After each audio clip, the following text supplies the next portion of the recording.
welcome to the first game between JorDan and Hera. In the blue we have Hera going for Italians, and in the red we have JorDan going for Huns. Like I said, it would probably be Huns, and it's great for JorDan that he gets to go for Huns in the first game, and he doesn't have to fight Berbers now. And Hera probably be kicking himself that he didn't pick Berbers as a counter to this. Now, let's see what Italians can do here. Like, Italians have well, they have Genoese crossbowmen, right, which are pretty good against cavalry, decent against against cavalry archers as well, though those can always run away.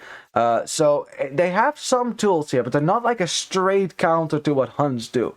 So it's going to be more dangerous for the Italian player here, especially as you have to take some time to get going here. So I mean, it doesn't mean that the Hun player will automatically win, because again, Huns aren't a counter to Italians, but Huns. Like Huns, what they shine in Castle Age, and here in this case they can make use of all their flexible options. You know, their versatility in the Castle Age. You know, is their tech tree is completely open, or at least the part of the tech tree that is open can now be used fully, instead of having to worry about all the counters that your opponent can bring against you. So yeah, JorDan will be happy about that. I should think so, at least. Now, I think if we were looking at these two players, right, I should give the advantage to Hera cautiously up front. You know, I'm going by past encounters between these two players since JorDan's glorious return to the AoE 2 scene. That if that's anything to go by, of course. You know, because hey, things change. Like, Hera has also been playing a lot of AoE 4 lately as well, you know, so we'll never know in what shape JorDan is. But Hera is a really strong player, and it's definitely going to be a challenge for JorDan nonetheless. I also see Hera as the faster player of the two, but JorDan is a more macro-oriented, clean player as well. Just like Hera in that regard, but Hera is a master of defense. Now, JorDan, I have seen him go aggressive, you know, a bunch of times as well, even some YOLO stuff, and I love that. That's great. You know, and that might also be a way to go to catch Hera off guard, because Hera, what he does a lot, he keeps his game so clean that there's just nothing you can do about it. I remember those games in the sets that he played before this. It was so clean, so you know, crisp and clean, as the only word I can really apply to it. And it's just frustrating for your opponent when you can't do any damage. But if you can break through that, right, force some mistakes somehow, then JorDan can maybe get an advantage over Hera as well. Like that one time, what was it? It was Sato versus Hera, and Hera was forced to run 15 villages in the middle of the desert, and they all got slaughtered to death. See, that's the kind of small advantages that you need, right? There's the kind of small advantages that you need to beat Hera. That is not a small advantage. That's a huge win right there. Great. And let's look at the map, shall we? So basically 4 wood lines per player, as you can see. That's pretty. That's nice as well. Back gold for Hera on a hill, but in the back. Back berries as well, also at the bottom of a hill, but still in the back. Forward stone. Now this is actually important. If you're gonna go Genoese crossbowman here, which is always in the back of your mind, right? That right there is a dangerous stone to take, and so is this one. It's not as close by to your TC, but surrounded by hills as well. Not as far forward as this one though. So, remember also that in the late game, Italians do not get halberdier. They don't. Their anti-cavalry specialist should be the Genoese crossbowman, so you're kind of forced into that option anyways. So that's something to keep in mind as well. So when the Hun player starts spamming Hussars and Paladin in your economy, you better hope you have a ball of Genoese crossbowmen, because you can otherwise you're just stuck spamming pikemen at them, and that's not ideal. As for JorDan's base, as JorDan is in the red, JorDan is usually blue as well. Oh well.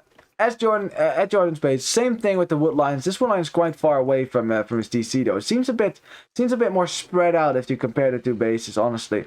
Front of his base is very open, and that's a problem, because that's where his gold is, right at the bottom of a hill. Something that I'm pretty sure Hera already scouted, because he went right by it. Yeah, he sees that. So he knows that hill is there. He knows that the gold is there. That is awkward.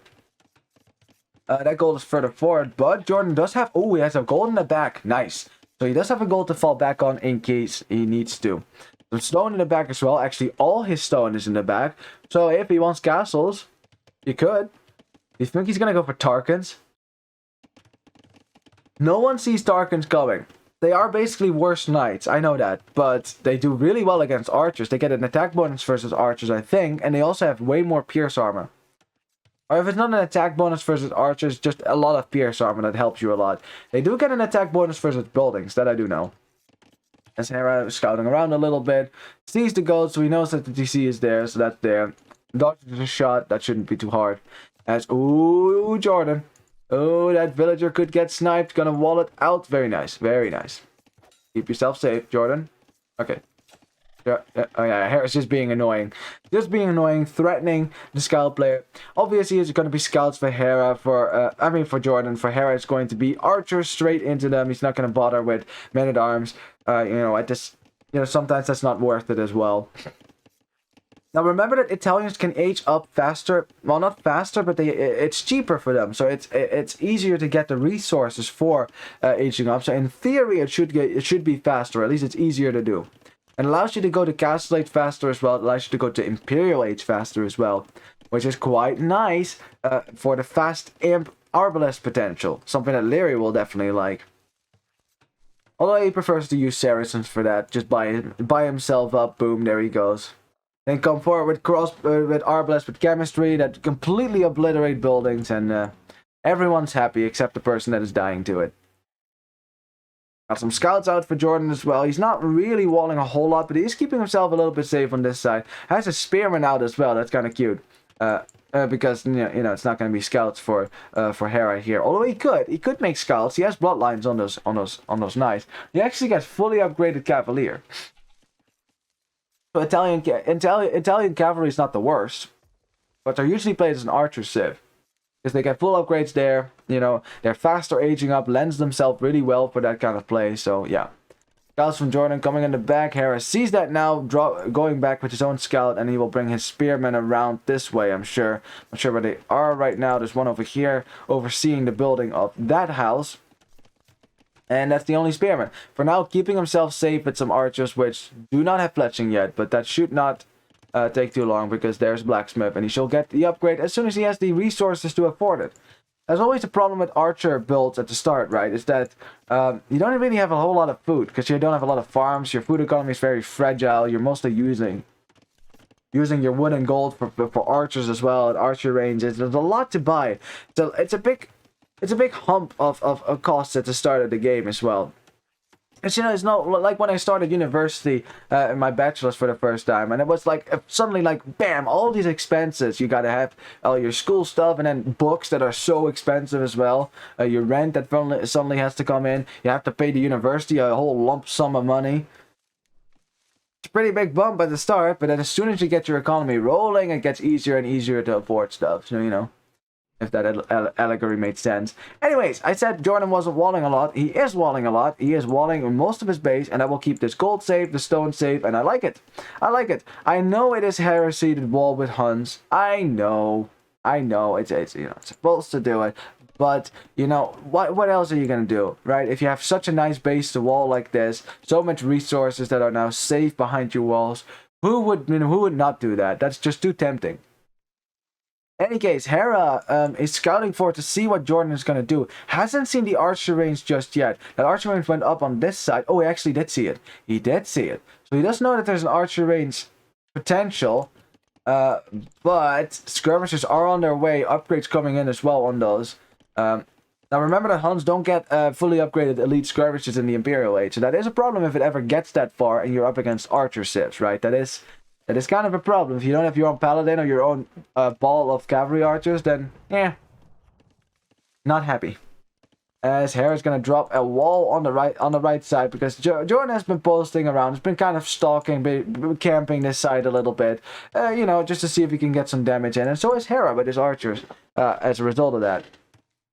But JorDan is waiting for this. He is waiting for the armor upgrade. And now these archers are going to have a tough time engaging against this. And Hera's scout is dead. Where did it go? Oh, it went down. It went down. Hera's scout just going down. And now he doesn't have a scout, right? Doesn't have a scout to deal with these skirmishers. And suddenly JorDan can push right into Hera's base. And also can deny the berries in as well. The wall, of course, doesn't go up. No damage yet taken by Hera. Again, he is one of the best defensive players in the world, you know. It's very difficult to kill Hera. Even more difficult than killing MBL. And MBL is already difficult to kill because the guy's a quote-unquote cockroach, right? As we would call that. He just doesn't die. I guess you really need nukes in the game to really kill MBL, I guess. And then even then, cockroaches can survive the nuclear Armageddon, or so goes the myth. In any case, JorDan with the skirmishes hasn't been able to do that much damage to Hera yet, and that's the whole point, right? After all of that, still not a single villager dead for either player, and Hera is just gonna click up. It's just clean. Look at that. Before 18 minutes, and that's the thing, it's so freaking clean. And now JorDan, he sees that score dip, and he's like, crap, okay, he's up to the next stage. So he had to sell his stone now and go up to the gas stage himself to catch up with that. Now he is only like 10 seconds delayed as a result. He's gonna get up there and he's gonna go for some cavalry archers. Nice.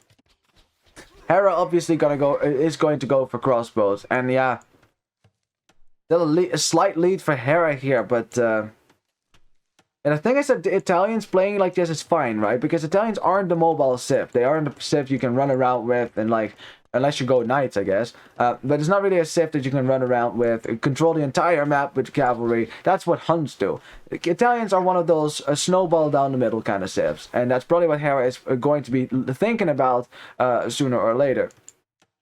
For now, though, now that he's going to get his walls up to maybe save his base a little bit, he is going to send his archers forward. You know, there's nothing that JorDan can do about it anymore because the scouts have all gone down. So Hera is going to go forward, and in about a minute and a half, when he has crossbows and bodkin arrow, those archers will be right here. And JorDan, he knows that. He's like, yeah, no, how about no? How about no? Unfortunately for him, because he sold the stone, cannot build a tower, and he can't stonewall. You know, two things you could do to avert that early crossbow thing, especially with a gold like this, remember? Now, JorDan has a back gold, but he's not taking it. He's taking the front gold, and Hera, he knows exactly where to go. He knows where to go. He just needs to avoid the skirmishers for now, and JorDan, he's looking for that army. He's looking for this army. Hera is not showing it just yet. Now he sees the scout, though. He's a scout. JorDan's gonna look for it, and now the archers appear, but it's 20 seconds, and it will be crossbows. Elite skirm upgrade first coming in for JorDan because he needs to counter. He needs to stop Hera from getting in here, but the gold has to be abandoned. And I know that cavalry archers are cheap for hunts, but they're not that cheap. Not quite that cheap. Hera also adding a knight or two. I like this. If you're seeing a bunch of skirmishers from your opponent, add a knight, and then boom. As we see a university also going up for JorDan. Hera should see, he sees that, he should know that JorDan is all in now. You know, you don't see extra town centers, you know, you see a university go up first. That means there's not going to be another second town center anytime soon. And so Hera, you know, he's going to wait for his knights first. He's going to bring his crossbows back and just going to post on this giant hill in the middle of the map.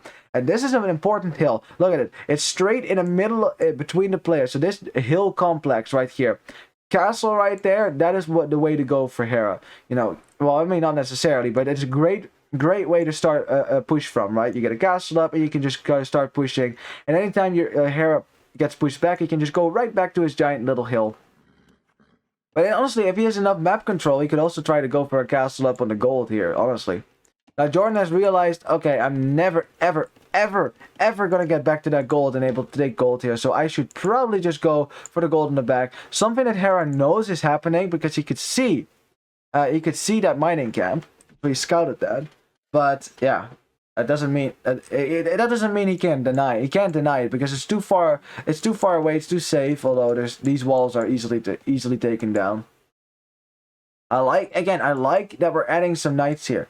Just from one stable, just a few knights, a few upgrades on them, you know, just a bit of armor. And see, I like this as well. These are not just knights without armor, right? Like, at least get some armor because it completely nerfs the damage for skirmishers. 5 damage against knights with +3. So they do 2 damage, and that's not a whole lot. And now JorDan sees the knights, and now it's like, oh, whoops. No, because of all the delay on the gold, doesn't have quite the number of cavalry archers out that he probably would have wanted. But they're growing. He just needs to keep them alive as long as he can. Has most of the upgrades on him that he can have right now. I don't think he has Thumb Ring. That's a very expensive upgrade to get after all. But yeah. You just need to build those numbers. And this, if you're going all in with cavalry archers, you need to build your numbers. Yep, more archer ranges. Keep spamming. You need to get your numbers up and then get an advantage that way. And Hera, you know, he's not going to overextend here. He's not going to overextend. It doesn't matter. He's perfectly happy controlling the middle right now. Now, one thing to note is that Hera himself is also not on multiple TCs. Can't quite afford it because he was making a whole bunch of knights. Was about to get house there, but he's going to drop some houses. A nice little triangle shape. But yeah, at some point you want to get a TC up. Maybe a TC on the other side of this wood line would be nice. Maybe on this wood line could be nice. Things like that. We can look at it as soon as he does that later.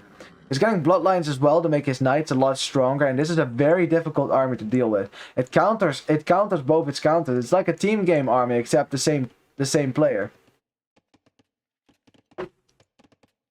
Yeah, Thumbring coming in now for JorDan, a very important upgrade for his ranged units, especially because it's double range, right? Crossbows taking down that palisade wall, and JorDan's trying the wall behind it, but the skirmishers were stopping that from happening, so now that wall didn't happen. So that hole is going to happen, and Hera might just run in here. He's getting +2 on his knights as well. Ooh, but, wow, it's a counterattack. No. It's a counterattack. It's not a counterattack. Anyways, it's a TC going up on this wood line. Like I said, on this wood line, on that wood line. Either way, you know, something. And again, with cavalry archers, they can't push TCs. So TCs can go up outside of your walls. You still have to pay attention to them. You have to garrison villagers when necessary, but villagers are safer in those TCs than when your opponent goes knights. Because if your opponent goes knights, 50 knights can take down a town center. And if it's too far away from the main part of your base, you're just going to lose it. Hera he's gotten a lot of upgrades on his knights, just bringing in more reinforcements. He's retreating back to this hill, you know, that has been very nice for him. Oh, knight, okay, doesn't lose it. Has lost a bunch of crossbows now. He's not going to turn around and fight because he has more crossbows to back up with. Sending his knights in against the skirmisher, but he doesn't want to commit too much here. It's just a little bit of a skirmish, but the KD, a lot better for JorDan now. But that might change soon if Hera gets in on these crossbows. I mean, the cavalry archers and the skirmishers. The hill for Hera, he's not going to leave now. This is probably where he's going to make his stand. Because that's a nice hill to control, and JorDan knows that as well. Although, never mind, he's going to leave the hill. Or not. Oh no, so, okay, he probably thought that JorDan was going to go to the left. But JorDan tries to push up the hill here, and Hera didn't have Thumbring on his crossbows yet. Decides to leave the hill for now and go back home. And yeah, one knight going down. JorDan taking control of the middle. And this is the thing, right? Look at the vill count. 59 to 56, but that is wheelbarrow for JorDan. Hera didn't get that. Neither player with a whole lot of TC idle time, although Hera does have a quite significant bit there, 2.5 minutes. Could have been more villagers for him. But yeah, the eco is quite the same. And also, JorDan, who probably sees that TC from Hera, dropped his own TC to catch up with that and stay close to the vill count. And this is a very close game. Honestly, the amount of military that JorDan has on the field right now looking really good. That's 32 cavalry archers, and like I said, that's what you need. Now a third town center going up for JorDan, who bought that stone because he didn't have the stone earlier. And looking pretty good. And Hera dropping a siege workshop now to defend himself a little bit, but I think maybe going to stone and getting a castle up somewhere would be nice. Cavalry archers still there. You need to be careful not to get too close here to the crossbows. But of course, these skirmishers can be all everywhere where they want. As Hera is trying to micro against this. Has ballistics already. Both of them at least. So it's difficult to micro this. Still the KD a little bit better for JorDan, which is why his score is quite a bit higher. I think his scouting is better as well. Scouting is much better. Okay, that's going to account for a lot of the score difference as well. Because it is really close. It really is close right now. Hera did not get wheelbarrow just yet. I think this is about the time where you should get that upgrade. Like when you have close to 25, 30 farms, you know, that's wheelbarrow territory. As 15 knights are chasing one cavalry archer.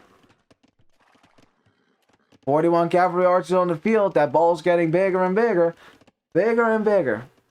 I wonder what Hera's plan is to do right now, because that's the thing. You know, you're just kind of crammed in your base because of that mobility for the hunts. They could show up anywhere. They could go all the way around and just attack you from in every different side possible.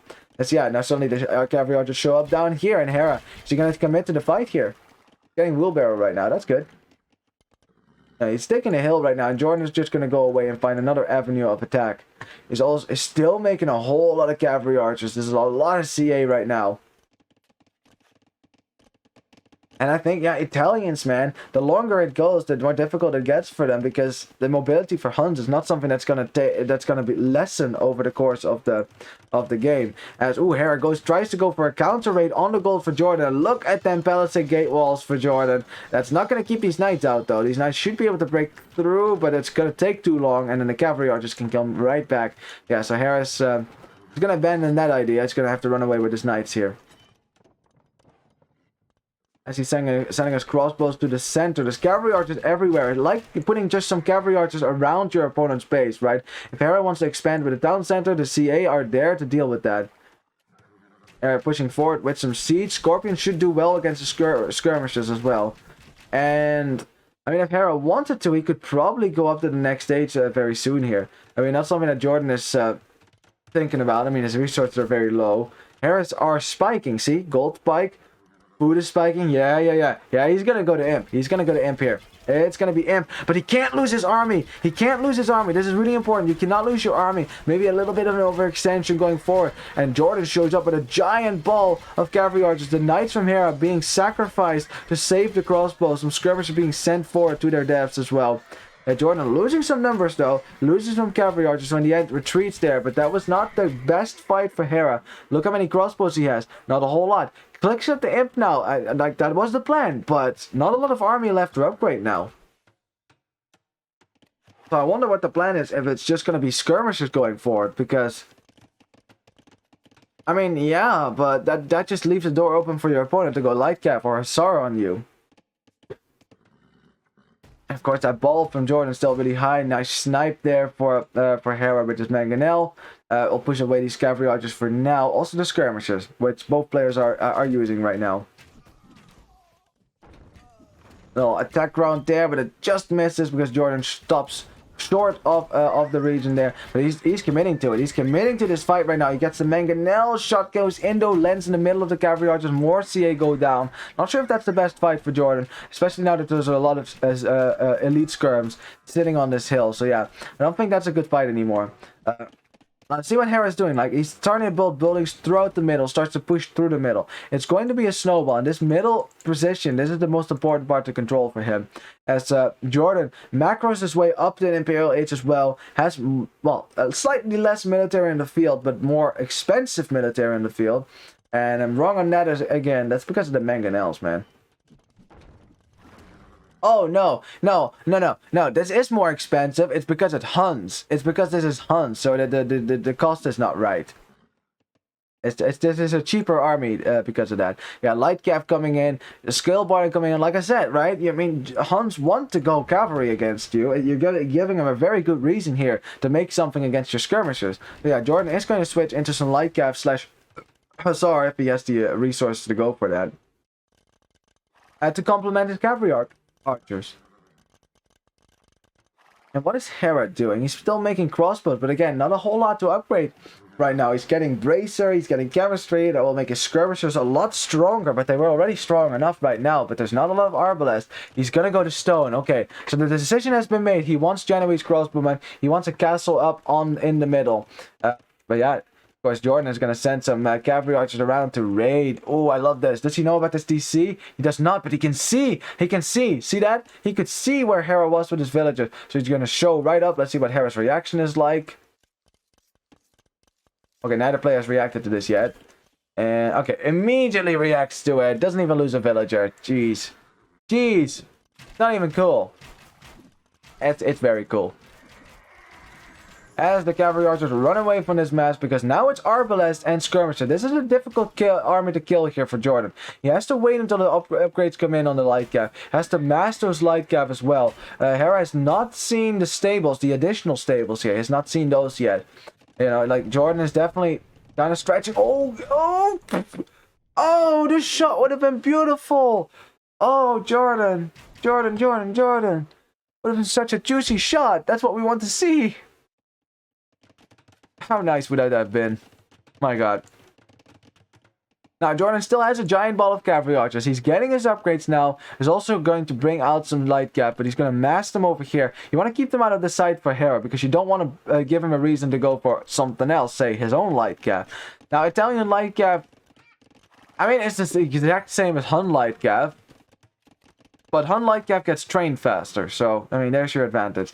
And, oh, I like this. JorDan going for a castle on this hill to stall out the push from the Italian player, because now Hera, if he wants a castle up, he still has to trap through this one, or use bombard cannons or something like that.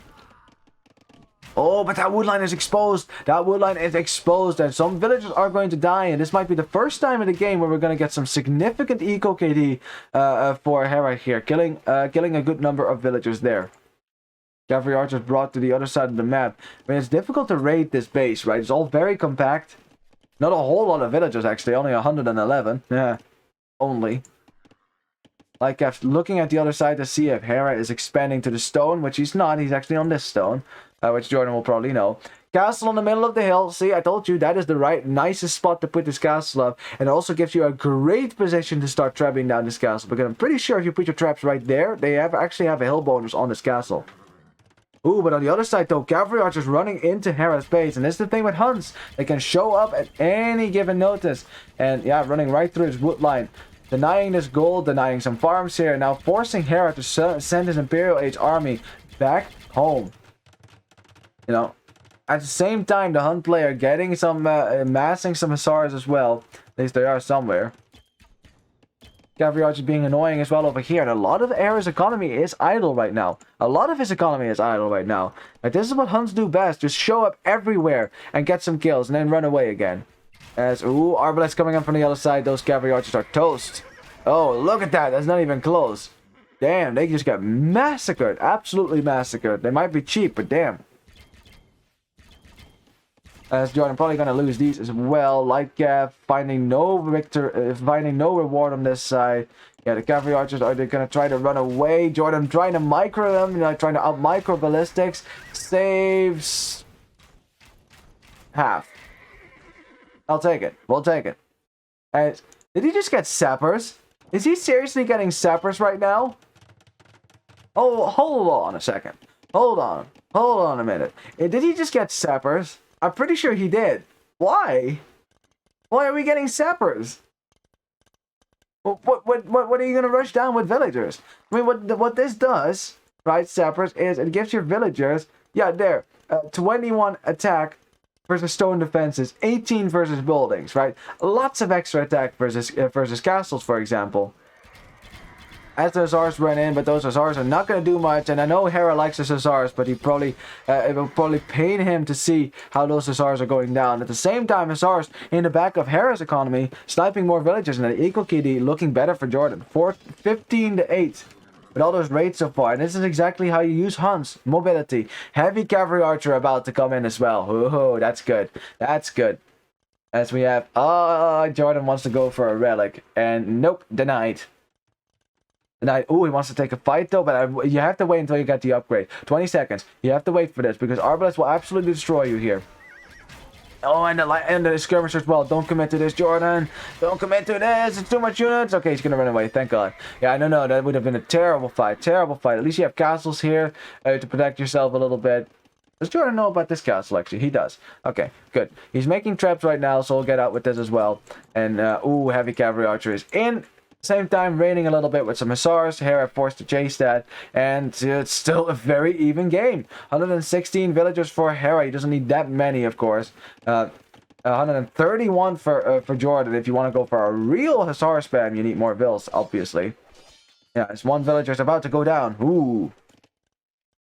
Hussars coming in through the other side and happening to run into the cavalry archers from JorDan. And he did see that maybe, nope, just passing. Although Hera will see this ball now. He also can see it because of the outpost, which JorDan was patrolling, so the cavalry archers automatically attacked that. So now Hera will know where these cavalry archers are. More hussar raids still in Hera's base, and he's still losing villagers to this. If only you were Berbers right now, huh, Hera? If only you were Berbers. Skirmishers, of course, are still a good move against cavalry archers because they have 8 pierce armor, which, yeah, negates most of the attack from heavy cavalry archers. Not all, but most. At the same time, Hera going for some counter raids as well. Tries to get in JorDan's base. JorDan has the quick wall there. This wood line is exposed though. Some villagers are going to die here to the knights. At the same time, Hussars finding kills against the heavy cavalry archers. Little heavy cavalry archers with about 4 melee armor should not do too badly against this. As, oh, you traitor! You freaking traitor! Quick wall everything out and then the knights make it in anyways. Yep, and then the Hera's like, oh, thanks for letting me in, bruh. Thanks for letting me in. And yeah, it's going to run right into the back of JorDan's economy, right to the gold. Yes! To the gold. Which he doesn't know it's already depleted. Well, he should know, you can see. You can tell. Hera stubbornly wants to control this hill though, so he's going to drop a castle just a little bit further back because he knows he cannot save this castle. At the same time, giant fight on the front, heavy cavalry archers against the skirmishers. Hussars trying to get as many kills as they can, but JorDan's cavalry archer ball cannot survive if it stays too long under this this rain of skirmisher fire. The arbalists have the hill and easily snipe the Hussars. The position for Hera much better in this fight. Then JorDan either needs to send in more units here or get out of here. Yeah, get out. Back up to your castle. This other castle under siege as well from this trebuchet. Of course, Hunt trebuchets are way more accurate than an Italian trebuchet, so he can actually kill this trebuchet with his own. But now the Hussars from Hera coming in. Not a lot of Hussars here yet from JorDan. JorDan has to reinforce. Now he has to hill though, but the traps might go down here. He leaves one standing that actually blocks a lot of the Hussars as well before they can get close and can get the kills. One trap about to go down. Yeah, one trap goes down. One trap. Oh, a second one because of the pathing might go down as well. It's so messy right now. The arbalists have moved forward though. They've kind of gone down from their hill. The skirmishers have disappeared as well. So now there's no skirmishers here. It's just Hussars and cavalry archers and arbalists. And which is better in that regard? I mean, heavy cavalry archers have more attack than arbalists, but only slightly. But arbalists have more range as the castle for JorDan is about to drop, but he is repairing it with all his force and might, trying to get some military out. The Hussar count is just quite low here, but he has to push Hera off this hill somehow. Worst part is you don't get onager. Onager is really nice here if you can just get like a nice shot in on those arbalists and flatten the entire lot of them. Yeah, that would be really nice. But you don't get that as hunch, only mangonels. Can't underestimate mangonels though, you know. If that community game from for Legion of Loom was anything to go by.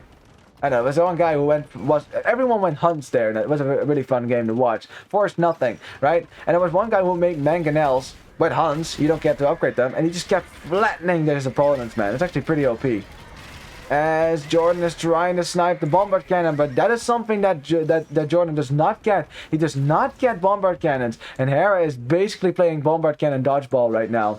You know, JorDan in the meantime dealing with raids in the back of his base. It's 117 villagers versus 125, and yeah, 2 trebuchets going down at the same time. And that is a problem for JorDan. You know, if he wants to push this, I think rams might be a better way then. Siege ram, of course, is available to hunt.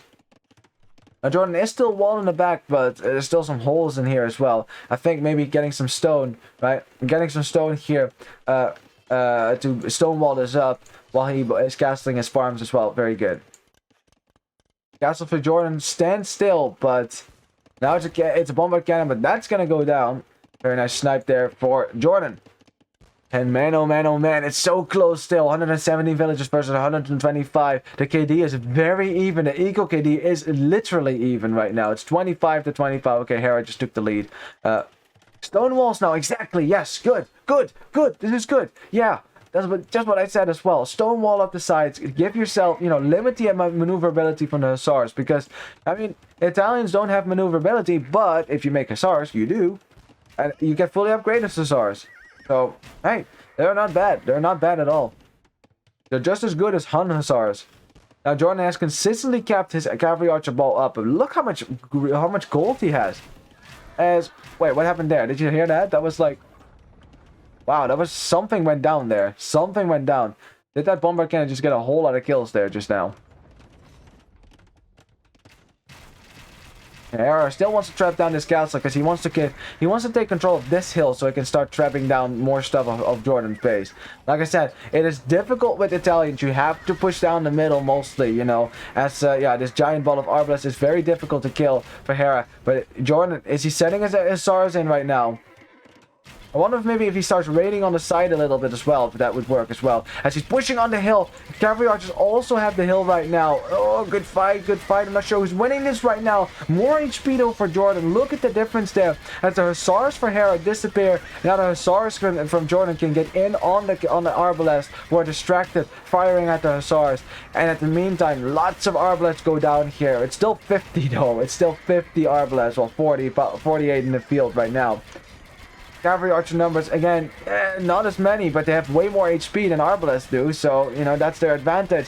As JorDan is inching closer and closer towards this hill. If he can push Hera off this, if he can somehow kill this Arbalest ball, then maybe he can do something. Both players spamming in a whole bunch of units, and I'm talking so much! There's so many Hussars spamming in. This is it. Whoever can hold here has a good shot at winning this game, because this is an expensive army for both. But look at the gold count for JorDan. It's completely nil right now. Look at the gold count for the Hera. It's completely nil right now. Both players are giving it their all, trying to keep this castle up, trying to push forward and further forward as he goes. 33 Arbalests still, and Hera is laughing his ass off. Bring that ass back. Nice try. Lel. Oh, that's hilarious. That players have time to type in a situation like this is, yeah, beyond me. Bring that ass back, Lel. As JorDan is pushing further and further up this hill. You know, Hera getting pushed back a little bit, but he's still holding his ground for now. Still holding his ground for now. Oh my god. This giant freaking fight right now, man. This is like a benchmark test for two players. JorDan is getting pretty close. He's getting pretty close here, but the KD is still very even, but better for Hera. Better for Hera. Like JorDan losing a lot of his stars, and JorDan calls to retreat, and he retreats back to a hill. And Hera holds his hill, holds the hill for now, and can continue the siege on Castle JorDan. Although JorDan has still been repairing that.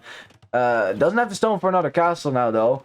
And both players expending a lot of gold in those last minutes. So, and we know Hera can do farms. He has 77 farmers right now, 72 for JorDan. So Hera can spam his stars as well. Like this, he's the Prince of Hussar for a reason. You know. Both players, 200 pop. Both players with a lot of army count. And the question is, who's going to get this relic? That is the real thing we want to know.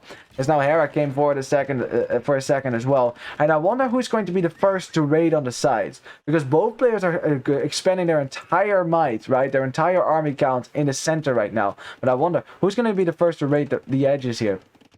JorDan completely open on that side. Hera open on that side as well. Like there's some castles here and there to defend. And looks like JorDan is thinking about it. He's thinking about it. He's sending his massive Hussars down the sides. Let's see if Hera can see this. Dun, dun, dun, dun, dun, dun, dun, dun, dun, dun. And there are the Hussars. Ooh, that's a lot of them too. Now this is going to prompt Hera indeed to send his Hussars to the left. And what JorDan can do then is take the center. Because these Hussars will die at some point, right? They will die at some point. They will get some kills. They will get some idle time out of Hera. They will die at some point as Hera is sending in the reinforcements to the left to deal with that. And JorDan now, if he wants to, can take the center and can take the relic. The holy relic. The raiding party. No, nice. As JorDan just let him know that he killed the monk that had the relic. Hera though, losing a bunch of villagers to this as well through the raids as JorDan runs away with what remains of that raiding party. Very nice. I wonder if that's the way to go about it here. Because again, the army for JorDan is way more mobile than the army for Hera. This ball right here better stay in the middle. It cannot address threats on any other front. It can't. So if JorDan keeps raiding the sides, keeps finding Vilk picks here and there, like that's something that Hera has to address with his own Hussars. And if that's the case, as these Hussars are just kind of sitting there doing nothing, if that is the case, I think they're stuck. Are they stuck? They were stuck. Yeah, of course Hera's going to deal with that now. Drops a castle in the back of his base to defend himself. But yeah, now JorDan is on the left side. And JorDan is on the right side, just raiding everywhere. As Hera still wants to trap down his castle from behind the safety of this oasis. Which JorDan will have to address somewhere else as well. Eco KD slightly in favor for JorDan, but the KD is in favor for Hera. Got more kills that way. Arbalest just doing the trick there. Food count looking pretty good for Hera as well. As for JorDan, Not so much. And remember, Hera has like 50 Hussars queued. JorDan has 68 queued, but he doesn't have a lot of food banked right now. Has way more farms working right now. 83 for Hera, only 61 because he's idling a part of his economy. At least a fifth. As JorDan pushing up the hill once more, the Hussars weren't here in front of the Arbalest, so a bunch of Arbalests have gone down in the meantime. But now the Hussars come back, and JorDan, who just killed that trebuchet, keeps that castle up for the time being, retreats to his little hill, and these hills are so nice for JorDan. It's a great thing that he got a castle up on this hill. That was very important. As the trebuchet goes down, Both players also have relics, obviously. They kind of want to have that 5th relic. That gives you a slight edge in the gold count, but still. As Hera is fighting around here as well. Both players fighting big time in the middle again. Spam, spam, spam it is. And look how much food. Remember that Hera had 2,000 food? Yeah, not so much anymore. I guess at this point we kind of need to ask ourselves, how much wood do we have left? And JorDan, you can see this tree line, right? Okay, you can see it. So he has some wood in the back. And Hera has wood around his castle, so he's fine as well. Bombard cannon again, and his castle has been a thorn in JorDan's side, you know, because he keeps having to defend it against the siege raids, and it costs a lot of stone, idle time as well, and of course manpower to defend it. Of course, it's easy for Hera to retreat to this choke point where he has a nice hill. If only JorDan got Onager. You know, you get some Onagers to go in behind and kill this entire ball. That would be really nice. Or at least Warwolf traps or Bombard cannon, something, you know. But he doesn't get that. Hunt Siege is really bad. That's just kind of the nature of it. SSR raids in the back of Hera's base. Again, some idle time for now. The Arbalest still over here. Bombard cannon going down as well. Nice snipe by JorDan, I'm sure. Man, look at that ball. Look at that ball of cavalry archers. 93 kills for them. What about the Hussar? What about the Arbalest? 130. Yeah, they do better. I don't know why. Is that the rate of fire? Maybe that is better. Let's see. Second speed attack. 2 minus 3. What about them? 2 minus 0.2. Okay, so the Arbalest attacks slightly faster as well. That equates to a higher damage output.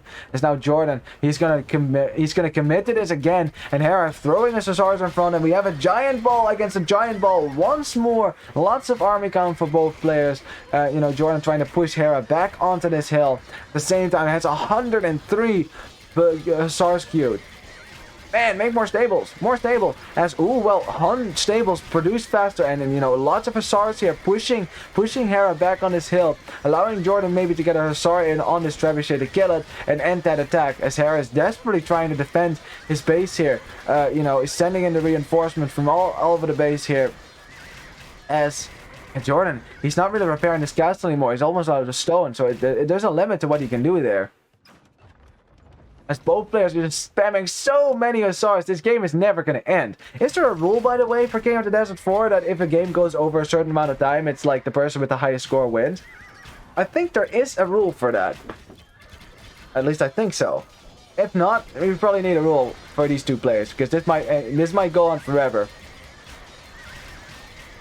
As JorDan getting closer, gets the trebuchet, so the castle stays up for so far, but still cannot break this giant ball of Arbalest. He just can't do it. He can't do it. But neither can JorDan. I mean, neither can Hera. Hera can't break this ball of heavy cavalry archers as well. Although there's not a whole lot of them there, actually. It means a bunch of them did go down. And now, pull them back, pull them back, pull them back. More Hussars coming in now for Hera. It's still 81 to 84 farms. And that makes me think, how many stables do each players have? Let's see. There's 24 stables for Hera. What about JorDan? 22. So similar number of stables as well. But remember that JorDan stables work faster. As JorDan says, a draw? Is that a thing? Age of Empire doesn't do draw, though. Like, the game doesn't know how to process that. Open your walls or give me the relics. You can't have both. Oh god, you gotta love Age of Empires high level play when it's so. Oh, JorDan actually has 3 relics. Ooh. And JorDan says no, those demands will not be met. Go raid, says Hera. Come on, go raid. And JorDan says no, because then I will lose my castle again.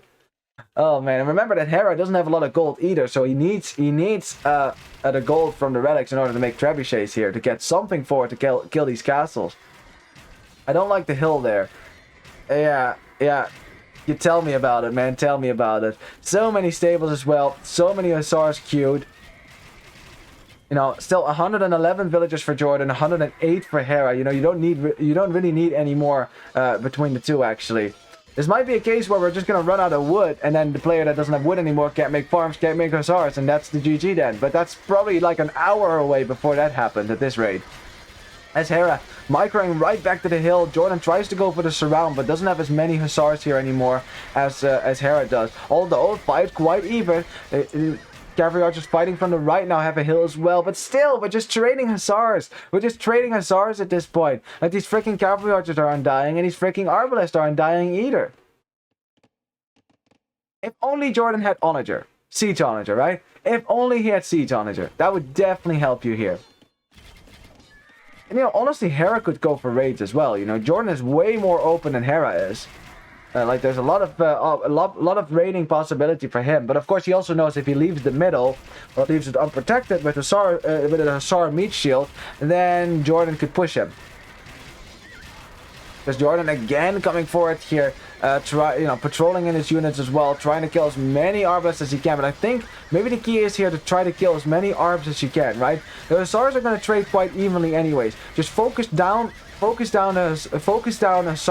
with your cavalry archers. Look what Hera's doing right now. He's focusing down the cavalry archers because JorDan is not going to be able to remake those either. Neither is Hera. They don't have gold. So if you can just chip away, start chipping away at their units as good as you can to get those numbers down. Maybe that might be the trick here to take the game here. As JorDan is sending in more and more, desperately gets that trebuchet down. The castle stays up for now, still repairing it a little bit with with one villager because he's just out of stone pretty much. As that freaking hill has been a thorn in JorDan's side for sure. Like he said it, so he said as much, but yeah, it's just difficult to break through. Especially when both players make this many Hussars. That KD, man. That freaking KD. Look at it. Jesus Christ. Just getting better and better and better. Do we have any other stats to look at? Nah. This is kind of it, huh? Kind of it. My turn to raid, says Hera. Okay, now Hera is even telling JorDan, okay, I'm gonna raid now. And JorDan says, no, you can't raid. You can't raid. And Hera, yeah, he's killing that villager. That villager that was repairing the castle, because that definitely helped. JorDan was out of stone. Giant fight in the middle, though. I mean, this is a risk for Hera. If he sends away his Hussars, will his Arbalest survive? If the Arbalists go down, JorDan can kill Hera. As Hera is raiding JorDan right now, he's getting a bunch of kills as well at the same time as he's taking a big fight, still desperately spamming into Hussars. I think he's gonna hold the hill. At that point, you're getting some nice raids, some nice raiding in as well. Eco KD is yeah, in favor for Hera now. That was for JorDan, so he got some kills there in the last few seconds. Just look at the amount of bodies just decaying in the sand right there. As Hera again, he is relying on his ability to spam in as many Hussars as he can, but now he sees a whole bunch of military from JorDan show up, and he knows he can't leave his Arbalest here. He needs to keep something in front of his Arbalest at all times, otherwise he's kind of screwed. Like, he needs the Arbalest, really. As Hera retreating to his hill again, and JorDan still forced to fight uphill. Like, he's been forced to fight uphill this entire time, and I wonder if he was able to go for Siege Ram, if that would work to do the trick here. Just send some Siege Ram in to start killing some buildings. And it died of the Hussar, though. It's too expensive. He's banking up some gold, but it's being used for cavalry archers. Wait, it's 25 for him, but it's 25 Arbalest for Hera. Oh my god, we're never gonna do this. As Hera says farm count, JorDan is gonna say 86, and Hera says, oh, 82. You guys, play the game. You guys don't have time to talk. I'm going to 90.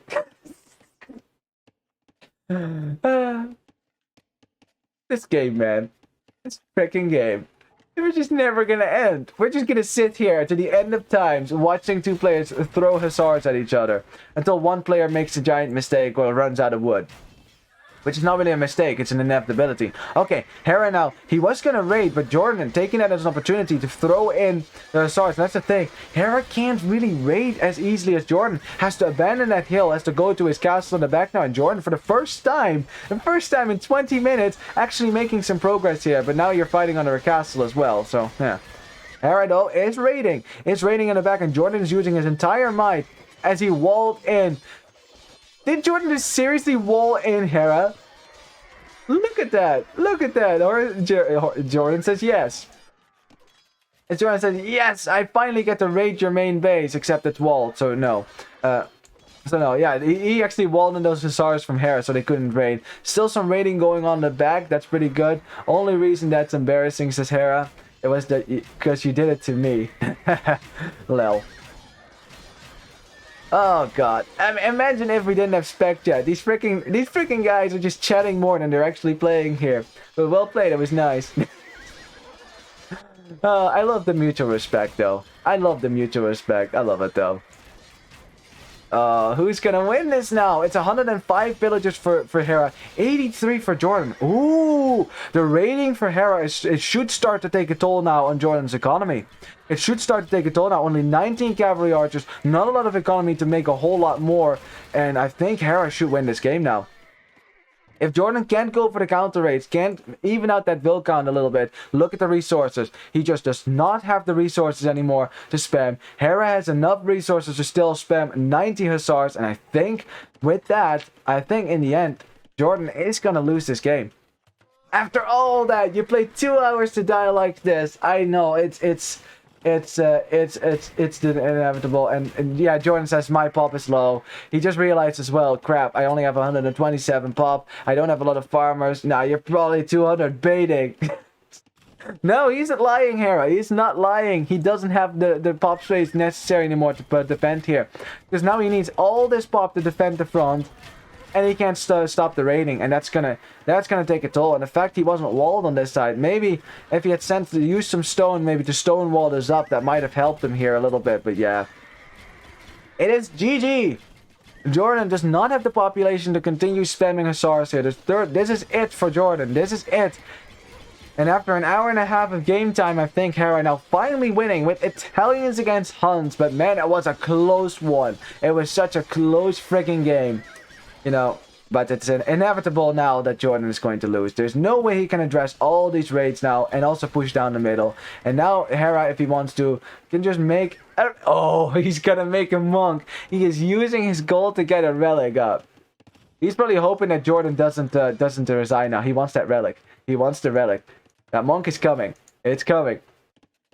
Right there. Oh, it doesn't... Oh, he can't get the monk right now because of the pop space.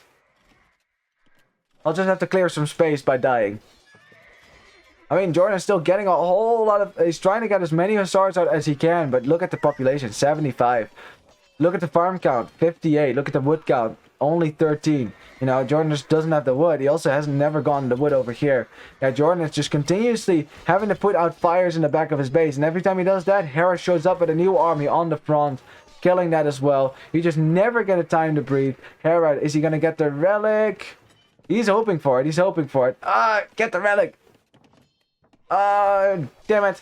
He's hoping that JorDan doesn't resign until he can get the relic, so he can then exit and say, haha, I got the holy relic. See? Because normally, you know, what would you make with your gold? Siege, right? So you can finally take out these castles now, which he is doing, right?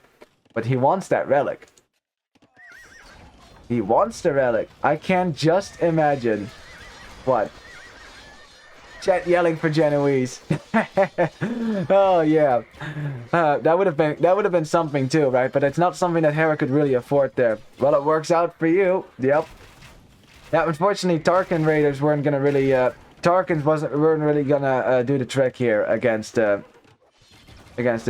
I have no gold, man. You denied relic. Lol. That's true. He doesn't have gold a lot. I mean, Arabia is a limited gold map. The resources do run out. The castles will go down as well. And Hera, is he finally going to get the relic? Is he finally going to get the relic? Yes, there we go. There we go. Here comes the monk for the relic. The holy relic. Is JorDan going to try to push this back? He's still dealing with raids in the back of his base. Actually got his pop count up significantly higher than I thought it could be. But still, 66 villagers. And now... yeah, both players can laugh about this. Just saying, right? $75,000 tournament. Okay, JorDan, snipe the monk, snipe the monk. Whoops, snipe the monk, snipe the monk. Do it, do it. He can see it as well. He can see it. Snipe it. Just commit to Hussars. Snipe the monk. Do it. Oh no, the monk gets away. Hera steals the biggest heist of the century, gets the relic. Finally, after what, like 40 minutes of game time, when, you know, the last time he tried, this monk gets slaughtered. Why didn't you take the relic? Good question. That's Hera. Okay, you are the master of Hazard, damn. GG, well played, and indeed, the Prince of Hazard, the only fellow prince that I will recognize in this game, has, well, carried the day here against the massive horde here from JorDan, and my god, the obscene amount of military created. I love it. Don't you just get excited watching this?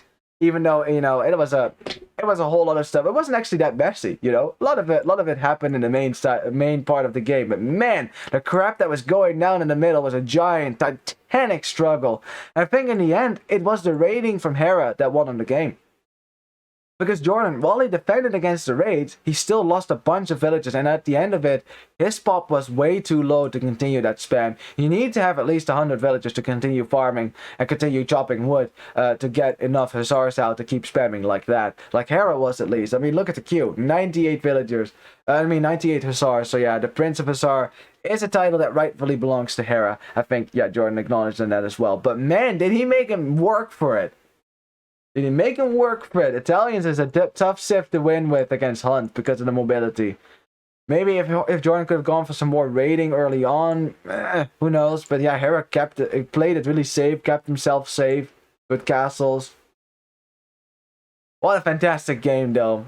Well, you can already see the KD down there, Eco KD. Look, there you go. That's the difference. 48 villager kills for Hera, only 40 for JorDan, and that was the difference.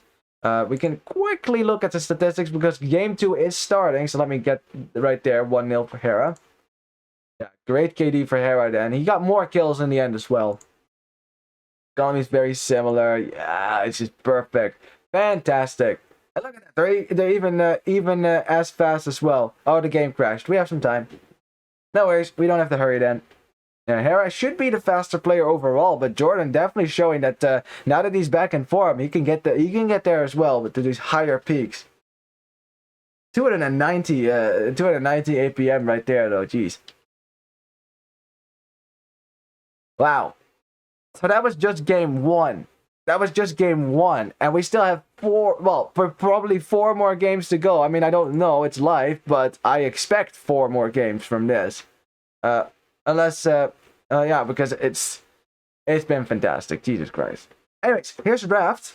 Let's say a loss with Huns, a win with Italians. So, what do we expect now from JorDan? Well, it's not going to be Tatars, I don't think so. That would be risky, because then Hera might go for Berbers or Indians. Chances are pretty high, actually. 2 out of 5.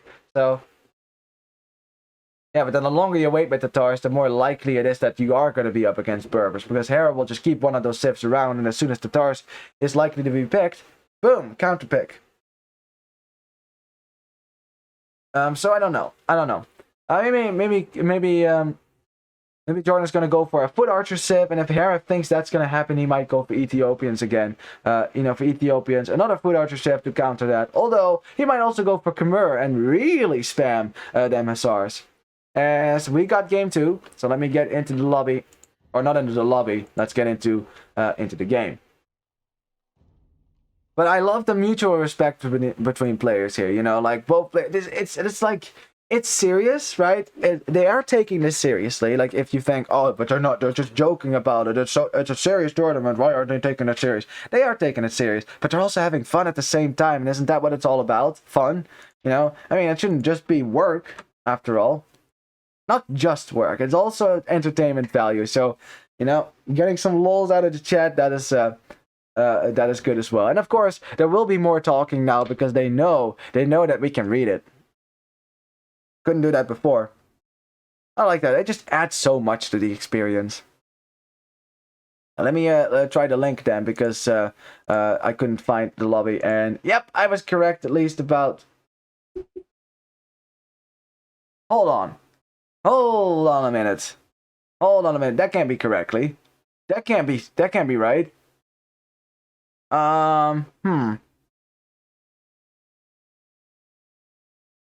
Says that Hera picked random civ. Whoops.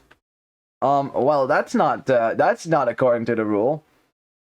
I wonder if then the rule is gonna apply that Hera doesn't get to pick a Sif, that instead JorDan, right, gets to pick Hera's Sif from his draft, and then he can pick whatever he wants. So he could go for a bad Sif that doesn't really work well for against Vikings.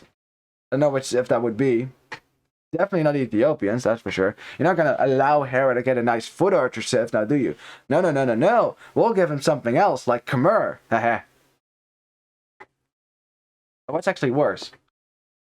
Let me look at the draft, actually. Let's see. Yeah, I guess I'd give it... Against... If you have Vikings, I guess I'd give him Khmer, because that's the worst cavalry Sif out of the 4 that Hera has remaining. You don't give him Ethiopians, and you don't give him Khmer.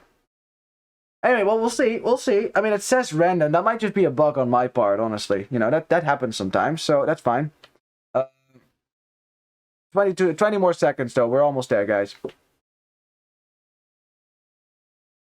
And they didn't remake the game, so I guess we're gonna go ahead with this. So let's see what happens here. As soon as we get into the game, it might just be like a visual bug here. That sometimes happens. Sometimes you see the wrong Sif, or it looks weird, or things like that. I don't know. And no, yeah, exactly. It was fine.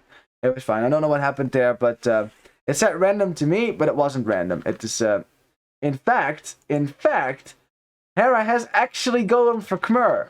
Look at that. He has actually gone for Khmer here. I suggested, you know, maybe he goes for Khmer, but yeah. And it is Vikings for JorDan, and I figured he might go for a more land-based Sif. And I know I'm saying that about Vikings, which is like literally a naval Sif, but just bear with me. On a map with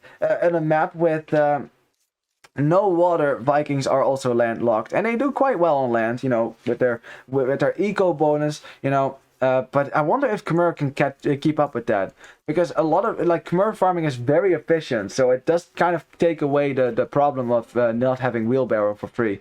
Of course, the thing that Vikings get. So I wonder if that evens out a little bit. Anyways, let's have a look at the respective player bases here. We got a forward gold for Hera, or at least, yeah, it's quite forward, I'd say. There's some hills here that are annoying as well, but the wood lines make it easy to wall the front of his base. Not so much the back. You know, there's a gold here, there's a stone here. You got berries in the back, that's nice. I think he should be able to wall this. You know, it's nice, 4 nice wood lines, very nice. We got some hills in the middle of the map. This might be a nice place to control again, but this time it is JorDan who wants to get a castle up on a hill and control it like that. So we'll see. It is JorDan who wants a slow push now, and unfortunately for him, this time around he cannot make hussars to counter what Hera is doing. Like, Hera was lucky enough that Italians get great hussars, I think fully upgraded, so they can actually do that. They can actually go into a cavalry war with Huns, but not Vikings. Vikings have very bad cavalry, no bloodlines, and no final armor upgrade. That is a big deal. So don't worry, this game will not be the same as last game. That is not going to happen. I don't know why, but every time I've seen Hera and JorDan play, like, there's at least one game in their sets that goes completely YOLO spam. I don't know why that is. I guess it's just those 2 players, man. Those 2. Anyways, for JorDan, has forward berries. They're on flat land, though, so there's that.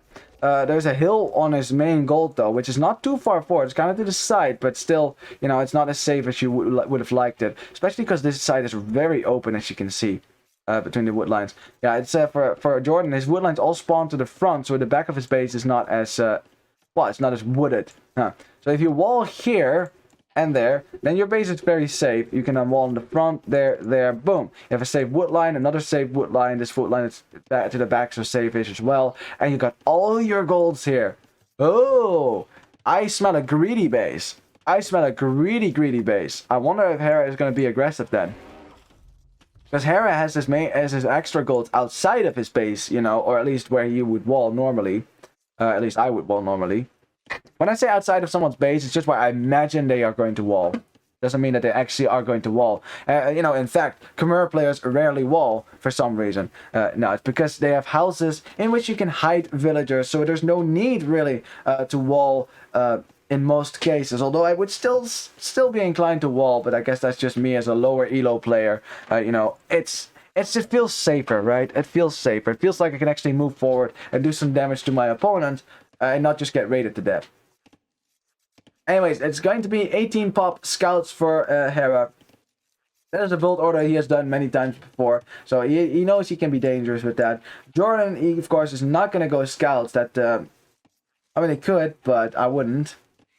You don't want to get caught into a scout war with the Khmer, because I mean that's what Khmer players love. You know, you spam scouts with your efficient farms, get some upgrades. Yeah, full feudal scout wars. Khmer players will like that. Although remember, if you bring spearmen out, as Hera takes some hits on his scout, if you bring some spearmen out, then the Khmer players will not be so happy. And then adding an archery range is not always the worst idea as well. What else have we got here? Is that all we need to talk about? Yeah, I think for now that's all we need to talk about. You know, JorDan's just gonna go up 20 pop. Is he gonna go scouts then? Looks like it. Looks like it. These villagers now going to a wood line. I'm not seeing any barracks or no men at arms. I'm not seeing anyone on gold, so looks like scouts then. So I guess JorDan's gonna match the scouts from Hera for now, and then switch into archers sometime later, maybe. If he's going to go for archers at all. You think he's going to go for infantry this game? Because, I mean, Vikings recently got nerfed / buffed, right? Their infantry got buffed, their archers got nerfed.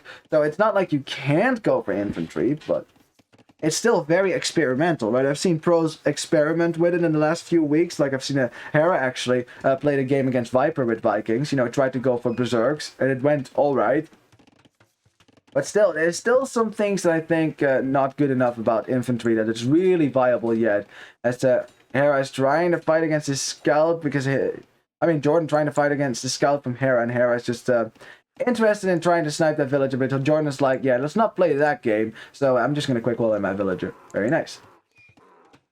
And Hera, do you see that? He was checking to see if JorDan deleted the wall, because sometimes players, they quick call it in, and then they immediately delete the palisade wall as the scout leaves, because they think they're safe, and then the scout comes back and kills it anyways. Because quick calling twice in a row, yeah, that's not gonna happen, huh? Anyways, Hera did see the stable go up now, so that's valuable scouting information for him, because he's like, aha, you thought it was gonna be stable? Nuh-uh, I'm going for archers here. Well, so we got a completely upside down world here, as the Khmer player is gonna go archers and the Viking player is gonna go scouts. I think it's fantastic. And look, JorDan is expecting scouts. He's expecting scouts. He has no idea what Hera's doing right now. Has no idea. Look at that. He's making spearmen, you know, to protect himself against the scouts that he thinks are going to come out as well. He's just waiting for that because he figures that the Khmer player is going to get his scouts out much faster than he can. But in fact, the Khmer player is just walling up, and he's going to go for some archers here. Okay, keep himself protected. Now let's see what JorDan does when he sees this. Let's see what he does. And boom. Now he sees the archer range, and it's like, wait a second. Wait a minute. Hold on a second. And while he's still making scouts, I mean, for now, going straight archers is risky. It's because straight archers means archers can easily die early on if it's not a large amount of numbers, right? But I think archers do have a longer lifespan than scouts, especially for Vikings, because you can't upgrade them. As Hera making thankful use of that house bonus saves this villager on low HP.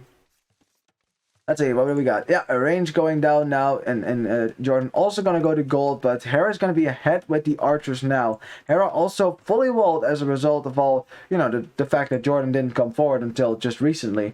You know, he was probably expecting pressure from Hera. It's a good assumption, but it was the incorrect one this time around, as Hera's scout goes down, and JorDan, yeah, that's the amount of value he's going to get from this.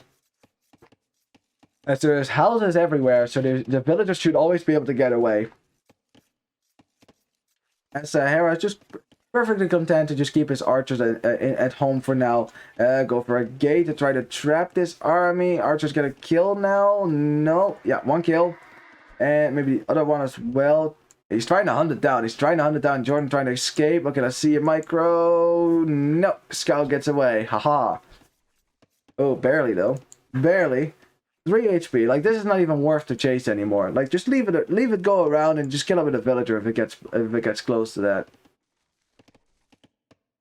As JorDan sits in the corner. Okay, so Hera is gonna take it out.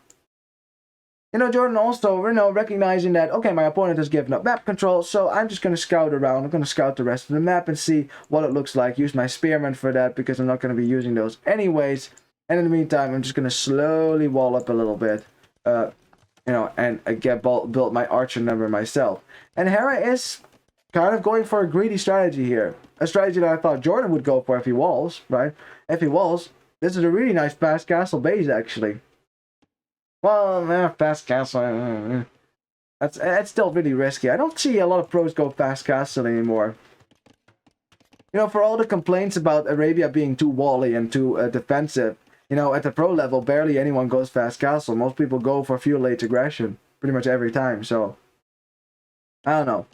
But in any case, Hera, he's just trying to make his way up the castles here. He's just making a few archers to defend himself, but he's just going to go up the castles, and yeah, JorDan, he's going to use that time to build his own archer mass. He's not going to care. He's going to be fine with that, because he will get a great economy in the next stage as well, when Handguard comes in. Wheelbarrow is already in, something that Hera does not have.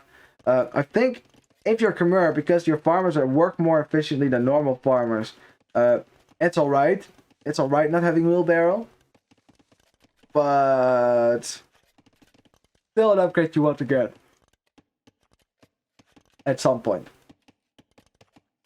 Hera's still making archers. He's gonna try to click up here in a second. I think that must be like 10 seconds away here before he clicks up. Yeah, look at that food count spike.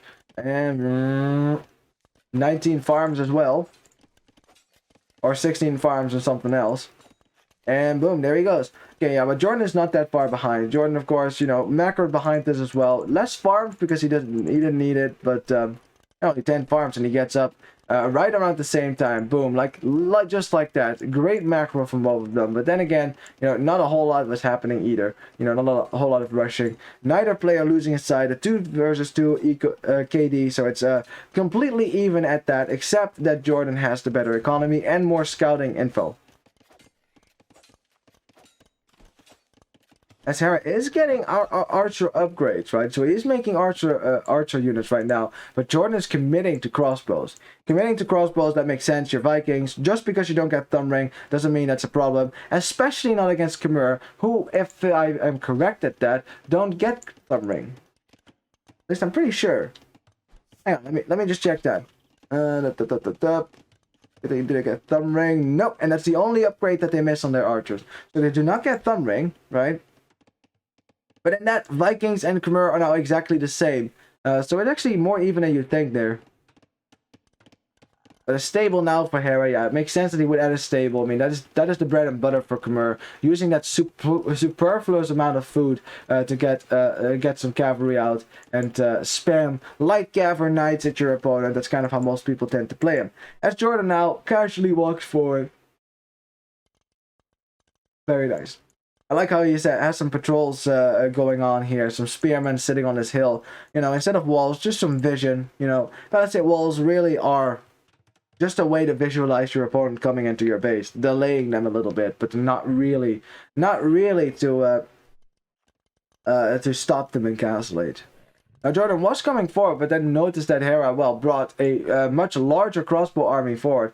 Although Hera has less crossbows than JorDan does. JorDan's still 15 seconds away from the upgrade, though. Has to hold the hill, too. It's important for him to hold this hill. That will give him a slight advantage over Hera, but it's going to be all about micro now. And we know that Aftermath loves to micro its units, so this is what they live for. 15 crossbows versus 18 crossbows, so yeah. Hera, drop the Siege Workshop, 1 knight only. He's getting knight upgrades now, so he's going to make a few knights for now. He's not really committing to it just yet. Just the odd knight, maybe, in case he needs to punch through a building, or if he needs to kill skirmishers, which JorDan is not going to be making, because he wants to make his oak crossbow. Down center going up for JorDan now, wants to add some economy. Very nice. Hera evidently wants to break through this house, but one knight is going to take a while as JorDan brings in 20 crossbows, or 18, I mean. That's a good amount, and Hera will probably have to back away from that or dodge shot with his knights. No, the knights dodge shots into heaven, and Hera's going to back up here. I'll just run away for sure, probably. Now, we do have some scorpions coming out for the Khmer player, which have extra range. They actually outrange crossbows in the castle age. So, just saying, Khmer scorpions are quite dangerous to deal with. Ballistics also coming in for JorDan, not for Hera, so he's not really committing to crossbows right now. So, I'm not really sure what the strategy is here. Let me get a sip of water while these two battle it out on the hill. And like, look at the micro from Hera as well. Remember, JorDan has ballistics, and Hera is still losing fewer units than JorDan is. The KD is still in favor for Hera as well. JorDan also has more crossbows, so you know it's very good from both players. Dodging that, Jesus, great stuff. Great stuff. After that little skirmish, you know, that was kind of inconclusive, but I'd say favors Hera because he had fewer units there. He will go home with a better KD as well, so he can be happy with that. JorDan adding another town center, this time on the south side here of this wood line, kind of keeping this little gap in his base open. I like that. Again, this middle hill complex right here is important for JorDan to control, like especially when we go to the late game. With 4 Khmer Scorpions coming out already.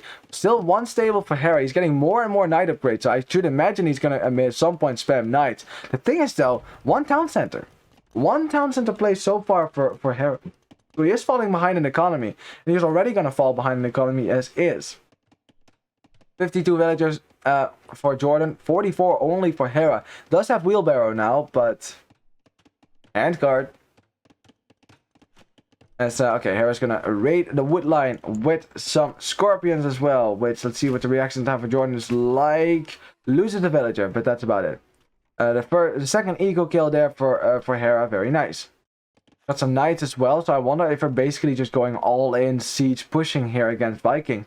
Maybe Hera feels like, if I don't do this, I will fall behind in a boom because of Viking economy, right? So it's better just to go a bit of YOLO down the middle and stop them from getting to an army in the first place. That might be the case, I wonder. Hard to, of course, think about his thought process, but JorDan on the same note is going around and he's gonna hit that wood line. He knows that it's there.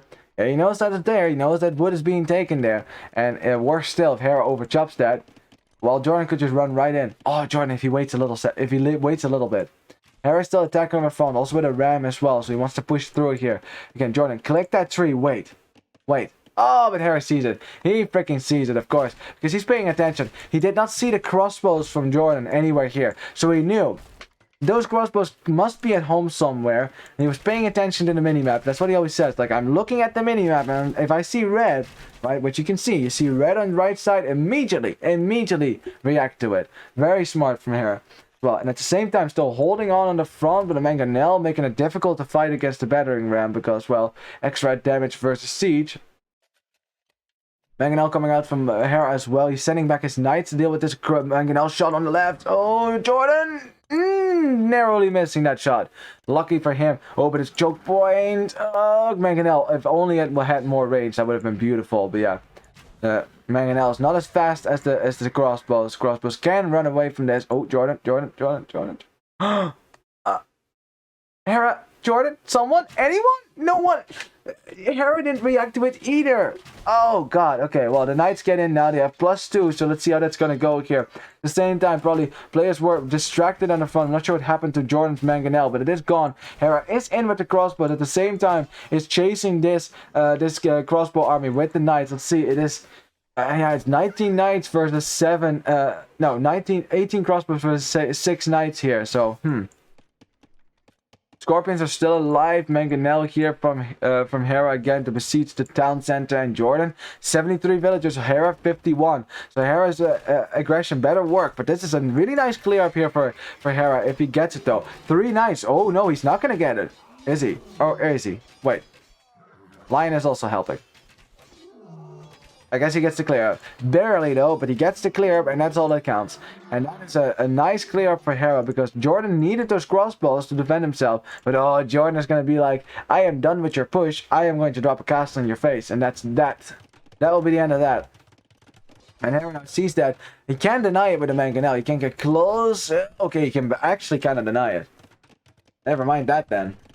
As JorDan probably realized as well, like, that castle stinks, let's just build a little bit back so that Hera can't shoot giant rocks at me.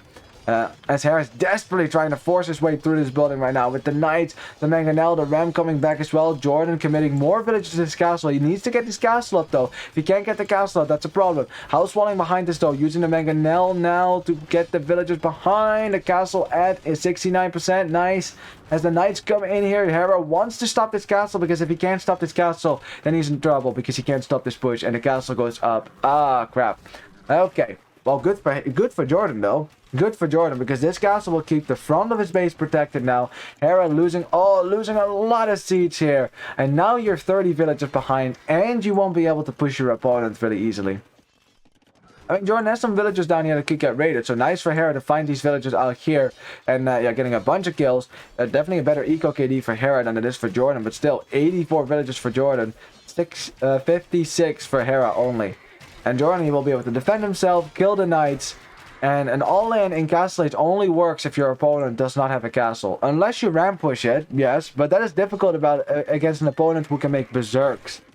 You know, it's always difficult to ram push a player whose Civ has a unique unit that is melee, right? That's always difficult. For that very reason, by the way, because you can always easily make some berserkers and, you know, defend your castle. As Hera is going forward with a mangonel again, but doesn't know that another castle is being dropped out here. He's going to see it in a second, though. He sees the house foundations now. Now he sees the castle. Castle still. Again, 57%. Hera coming in with the knights. Again, JorDan, what are you doing to us? What are you doing to us? The quick walls filled. Is this a doubt castle? This might be that doubt castle. And mangonel does go down for Hera, but still, nevertheless, the knights denying the castle for now at 80%. It's a doubt castle. Although only temporarily. The pikemen coming out for the Viking player. Of course, you do not get halberdier, but who needs halberdier, right? As the castle does go up, and yeah, look at that. JorDan probably laughing like, yeah, you make fun of me, doubt, but at least I can finish my castles. There we go. And now you've got two castles on your face. Basically, like, there's two castles that are shielding the majority of JorDan's economy. So now with Hera, the only thing he can do really is go up the imp. The only thing he can do is go up the imp, but guess what? JorDan can do that as well. And he can do so with way more economy, and has way more possibilities, way more options, and especially Arbalest. Something that the Khmer do not... Well, they do get Arbalest actually, do they? I think so. I think they actually get the Arbalest upgrade. You know, so Khmer are actually not the worst Civ when it comes to archers. Hey, and honestly, Khmer and Vikings are very similar now. They're both Civs with great eco and Arbalest without Thumb Ring. It's almost the same thing. But Khmer have good cavalry, and Vikings do not. Khmer do have alright infantry, not the best though. Vikings have superb infantry, so you know, I guess it balances out. But I think I'd rather have cavalry than infantry, honestly, as my secondary. Some eco upgrades coming in for JorDan right now. He's gonna stonewall the front. He's gonna stonewall the top, even around these houses. Like, yeah, I'm not gonna let you in anywhere. Just you have to go through my castles if you want to go up. Hera clicks up, but he's still a minute behind JorDan, and I wonder if he's gonna continue to play here, because like you just can't do anything. JorDan has defended so well. Yeah, stonewalls on the bottom as well. This is perfect. This is absolutely perfect. Just make sure that your opponent can never get in. Get castles up to defend yourself. Just get your eco up. Go greedy. All the gold that you need in the world. Look at that. Main gold is depleted. Good. We go to the secondary golds in the back. This is a perfect base for that. And this is exactly what I imagined JorDan would do with Vikings. And he's doing it. Perfect. You get some pikemen out with chieftains to deal with the knights. You get some arbalest out with a bracer to deal with the knights. And yeah. JorDan is in a commanding position here. It's looking really good for him. Hera just does not have the economy here. He doesn't even have 69 villagers.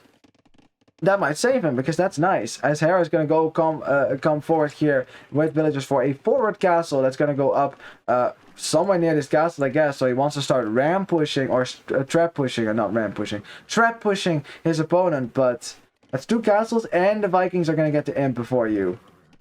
Yeah, now Viking player gets the imp. You can see this castle as well, by the way. He can see this castle because of the outpost. So he knows exactly what's coming. Yep, immediately making trebuchets. Immediately getting chieftains as well. So your infantry does more damage versus cavalry. I'll show you in a second. Right there. Cavalry, boom. See that? +5 attack versus cavalry. So now it's 27, right? 27 attack that these pikemen do. And JorDan is also like, well, that's nice. The door was open. So I can come in, right? I can come in, right? And, oh boy. And this time around, Hera, yeah, he's sending his knight army back again. But it's going to be Bracer for these Arbalests in a second.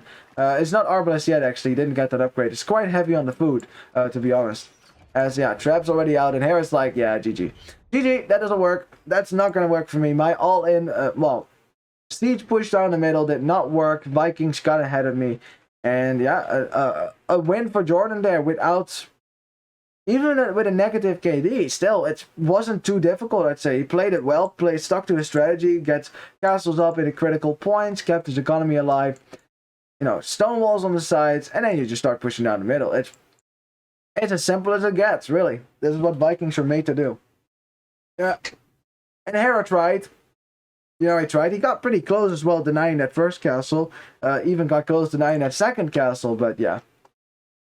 JorDan with his economy almost double that of Hera. Definitely had the lead here between the two. Let's have a look at the statistics as the set is tied up. I told you it's going to go to game 5. If you don't believe me, I'm telling you, it's going to go to game 5. Or, well, at least game 4 now, but game 5 is my prediction. These 2 players are just that good. That's it. And remember, the freaking final is a best of 9. Oh my god. We're gonna have to sit here for 9 games, aren't we? Oh boy. That's gonna be amazing. Oh. 9 games though, that's double the amount of time now. What is that, a 5-hour set? Jeez. Oh boy. Well, we're not there quite yet, but not quite there yet. But anyways, the KD much better for Hera, but despite that, still couldn't kill JorDan because the eco KD wasn't high enough to justify being behind an eco yourself. More resources collected for JorDan as a result of that. Some relics for both, but yeah. It wasn't going to be a scout war in the end, an post-imperial scout war. It wasn't going to be like that anyway, so yeah. As you can see, look, JorDan only lost like 20 villagers. That's not a whole lot. That's doable. And he didn't lose him at critical points. And this was around the castle drop, wasn't it? I think so. I think that was the castle. Or a little bit early, actually. Crossbows, maybe? Might be the moment that Hera was microing at the front and there was crossbows. Probably that. Anyways, we're probably going to go to game 3. Let me update the scoreboard here because it does not reflect the score accurately currently. There we go. Perfect. Let's see if I have game 3. Not yet. Not yet. So I guess we'll have to look at the draft. Here you go. And we got a win for JorDan with Vikings, a loss for Khmer with Hera. But honestly, losing Khmer here is not a big deal because you still have strong civilizations left here. I wonder what we're going to get to. I wonder if JorDan is going to go for Vietnamese here because he had success with the land civ, right? Like with foot archer civ, I mean. But he might go for Vietnamese. He might also go try Tatars. But then again, the chances of encountering Berbers or Indians here is pretty big, pretty steep. And that's not an encouraging thought if you're trying to go cavalry archers or cavalry. Especially Berbers. Jeez. As for Hera,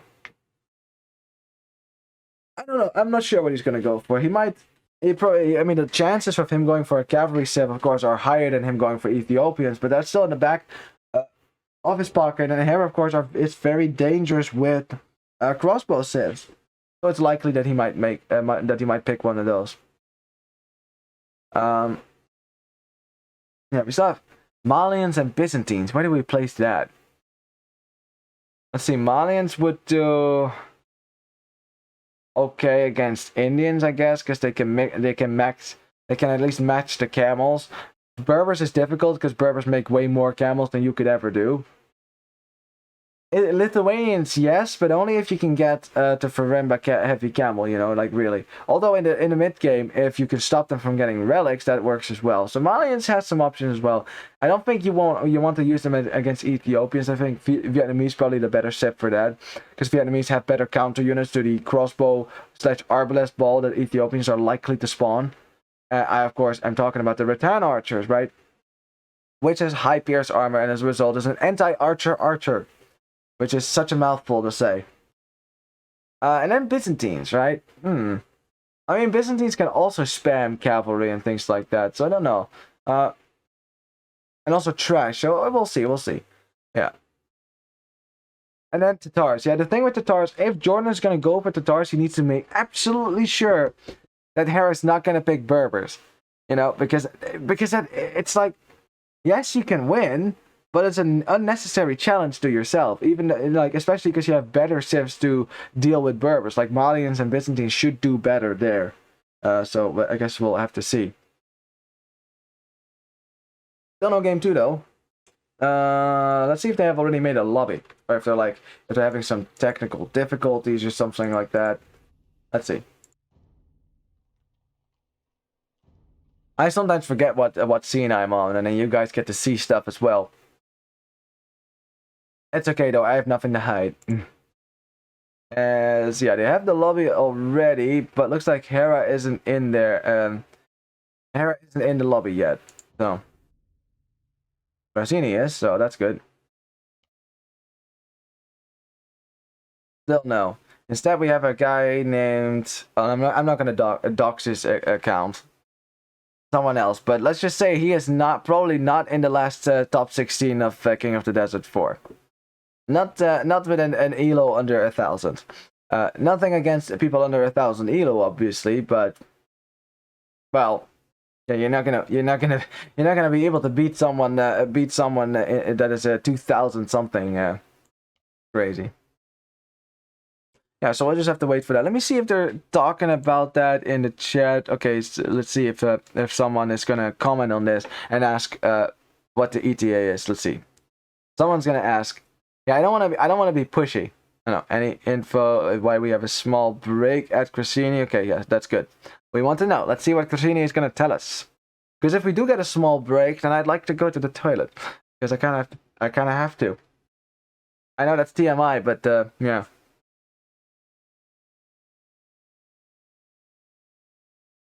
Let's see.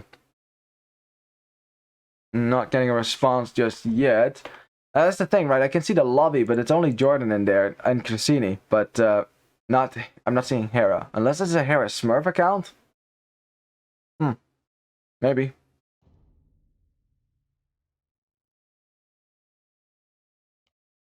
Oh, now he's in the lobby. Okay. Okay. Looks like they're about to start.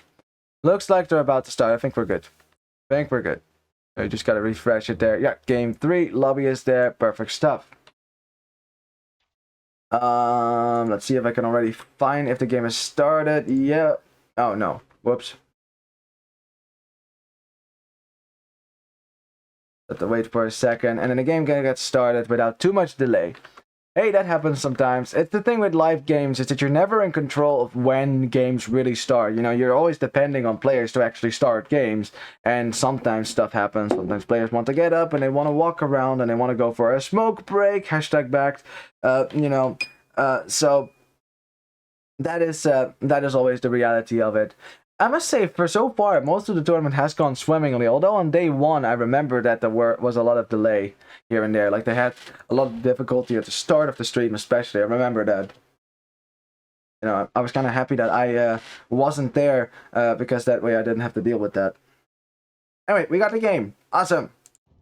Here we go, game 3, a critical game, because whoever wins this game is, well positioned to win the rest of the set as well. And of course they have a minute of spec delay. Darn it. I still don't understand though, because you're not allowed to stream your own perspective anyway, so once... That means they're already playing right now, so we're not going to get to see it. 38 seconds, 37...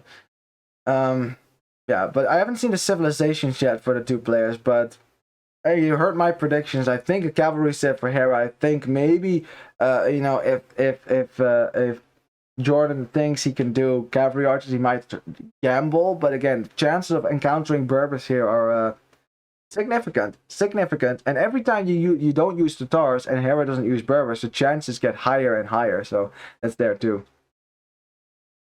5 seconds. Almost there. Almost. We got this. And now we gotta wait for the game to load as well. You know, so it's a misleading timer, but here we go. Perfect. Alrighty. Welcome to the third game between Hera and JorDan. And yep, Hera is gone for Berbers, and I figured he might pick that indeed. And JorDan, luckily enough for him, did not pick Tatars. Instead, went for Byzantines, and I think that's doable. That's doable. At the very least, Byzantines get their own camels, and they get great trash. So that's good. I like that. In any case, though, let's have a look at their base layout. And oh boy, we got a 3 wood line start this time. And they're also quite far away from the town center. And as a result, a very open base. And look at that base for JorDan. He has 1 back gold, but for the rest, 4 main gold, 4 secondary gold, 4 stone, far away stone, back berries, and very open front. Not the ideal base here, not the ideal base. Also, an elephant that if he was playing against MBL, that elephant would have been lamed already. I don't think Hera's going to do that. He says it himself. He will counter lame and things like that, but he will not. He doesn't really initiate lames himself often. Which, hey, there's, you know, you don't have to lame just because it gives you an advantage, right? If it fails, it definitely gives you a disadvantage, so it is a risk. But yeah, it's part of the game. But not everyone likes to lame. I don't often lame either. I usually don't do that either. Mostly because my APM is not high enough to do and town center stuff and the lame at the same time. I will lose villagers to boars if I do that. So yeah. And as for Hera's base, what we have here is a back gold. We have 4 berries on that hill. That's awkward. Awkward berries. Also, yeah, same 3 wood lines, but I must say that Hera has fewer wood on his trees than does JorDan. Look, the pond is small, more wood, and for Hera, pond is big, less wood. So that's not really fair. Huh. So basically 1 wood line to work with here. That's a pretty bad base right there, which kind of sucks if you're Berbers, because I know that Berbers are mobile, but you still want to maybe keep yourself a little bit safe so you can get the castellates, right? You know, you want to get the castellates so that you can get your spam out, right? That's the whole fun part of being a Berber player. So, I don't know. It's going to be a tough one to wall, that's for sure. Now, the expansion will probably be this way, which is where a secondary gold is a stone, extra golden stone, and the other gold, also forward. So, Hera has back gold, but the rest of his gold is forward and away. I wonder if Hera is going to go for camel archers here against Byzantines. You know, that is an option. I mean, camel archers, again, we saw them, they were they're beastly strong. And and also Byzantines don't have a lot of good options beyond skirmishers, right? To deal with cavalry archers. Yeah, SARS camel archers is a difficult composition for Byzantines to stop. Especially because you don't have bloodlines on your cavalry. And also, by the way, that's a big deal for Byzantines, right? So yes, they have cavalry, but it's not as good as Berber cavalry. Really don't. Like, Berber camels are better than Byzantine camels. Berber knights are better than Byzantine knights. You know, it's a... And it makes a big deal. It makes a big deal. It also means that if the Byzantine player dares make knights, he's gonna have 100 HP knights against camels. Not good. Not good. They take 2 hits less as a result of that. Yeah, both players bringing in their hunt. JorDan going for some small walls. Okay, he's going to small wall, 2 STC, keep this wood line safe as well. So he's going for this wood line, but then he also has this wood line next to his berries as an option. And Hera does see that, and also sees the TC, takes no hits from this, but luckily dodges those shots. Knows now that there's walls over here, so he will know that. Not really sure yet what he's gonna do. I think it's just gonna be scouts then, right? And probably very aggressive too, because remember, look at that wood line. Yeah, it's gonna be awful. And this wood line is barely worth it. That's Yeah, it's not. I mean, if you count, let's count trees, right? Let's count trees. 27 over here. Over here, 41. Yeah, see, that's not. See, that's an advantage for JorDan for sure. Definitely an advantage because if we count the trees for JorDan that he has available, come on, there we go. 94, and then this one is technically his woodline as well. 149, and what does Hera have available? Let's see. 51. 103. 131. So he has 20 less trees. So he's definitely, JorDan has a wood advantage for sure. JorDan's got more wood. Also, his wood lines are more accessible. That's the thing as well. Hera is scouting around, seeing if there's maybe a hole here. Maybe you can kill a villager, maybe. Oh, there was a hole. There was a hole. Oh, you saw it. Hera found a hole, and JorDan noticed it because Hera accidentally just went a little bit too far. As a result, now JorDan knows that there was a hole, and he's gonna fix that. And Hera's like, ah, Christ, I saw it. Because what he was gonna do is just back away, right, and then come back with scouts later, and then JorDan will be surprised by that. That's the fun stuff right there. Anyways, ooh, archer range from Hera. So again, no, it's gonna go for a range first, and also men-at-arms. Wait, we missed something. Where's the militia? There they are. Ooh, interesting. So men-at-arms coming forward now for Hera. As a result, JorDan is gonna counter that with his own men, with his own archers. Although he just wants to go straight archers anyways. That's why you vault like this, right? To keep yourself a little bit safe. But here come the men-at-arms, and they're going to try to punch through this wall. Hera's going to use his scout, or try to at least, to maybe deny this villager to repair. But he also has to deal with JorDan's scout, which does not have the hill, so Hera does have the better fight here. Between the two of them, yeah, like as you can see, Hera has the same amount of HP as well. Oh, nice hit there. Nice hit. But still, that means he can't really fight this villager now, so it doesn't matter too much. In the meantime, Hera is not building archers just yet. He doesn't have the gold for that. JorDan is making cheap skirmishers. Alrighty. And Hera's going to walk away with the men-at-arms. Doesn't get the scout and also does not get in. Now, one thing is that JorDan has one save gold now. It's that one, which is why he walled this far out, right? This gold is safe-ish for JorDan there. This gold is not safe, so he's definitely not going to take this one. Not anytime soon. He will probably, he might TC that later on. But honestly, with this map, I'd rather TC the wood. The wood control is strenuous here. Especially if I'm Hera. I bet the first thing Hera does in Gaslight is drop a TC on some wood line. Probably this one. Just like, boom, TC.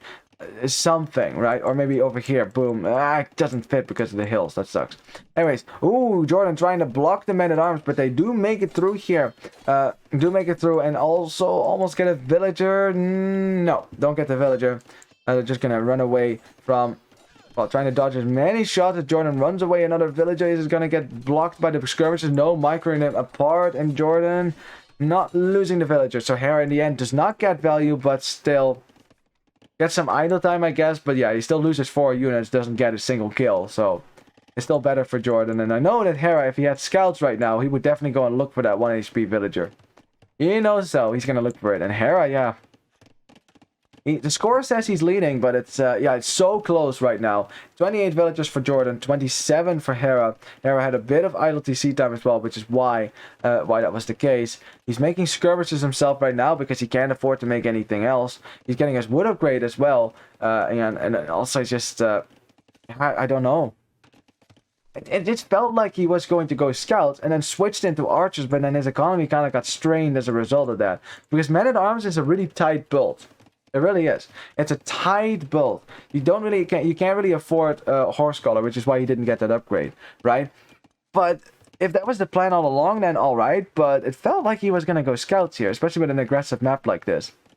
Now, of course, the problem for Hera is that his base is very open, whereas JorDan has gotten his base locked down by now. And JorDan, you know, he's not interested in going too aggressive here. He's not too interested in that. He's just gonna make some more skirmishers, maybe a few archers here and there. He's on gold safely in the back of his base.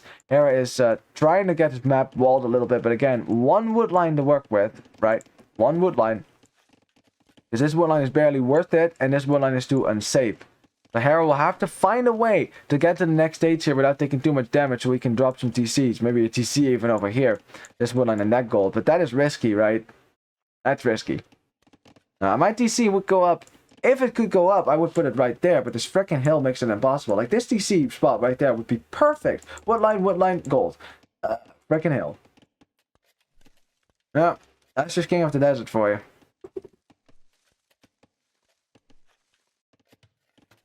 Anyways, a market going up now for JorDan, so he's looking to maybe buy himself up. He might sell a stone, although I'm not sure if you want to do that, because you are ahead. There's no reason to sell your stone. You might need them for town centers after all. You could maybe sell 100. I don't know if that's worth it or not. I mean, the fact that the market does go up suggests that he wants to use the market a little bit for something. Maybe get ahead of Hera that way. Hera's food count climbing as well, though, so, you know, yeah. Okay, JorDan selling a stone, selling some wood as well to get up to the next age, buy some food, and boom, there he goes. There he goes at 17 minutes, the fastest castle time fastest uptime we've seen so far.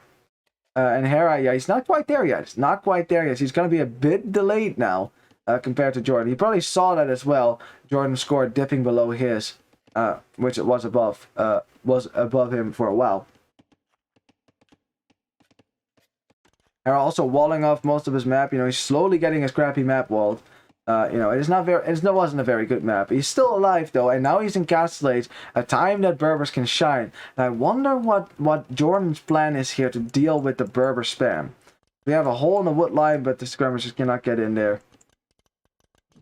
Is that actually a hole? No, it's should be a hole. Oh no, it's not. Man, it looks like a hole, but it's not a hole. See that? That's not a hole.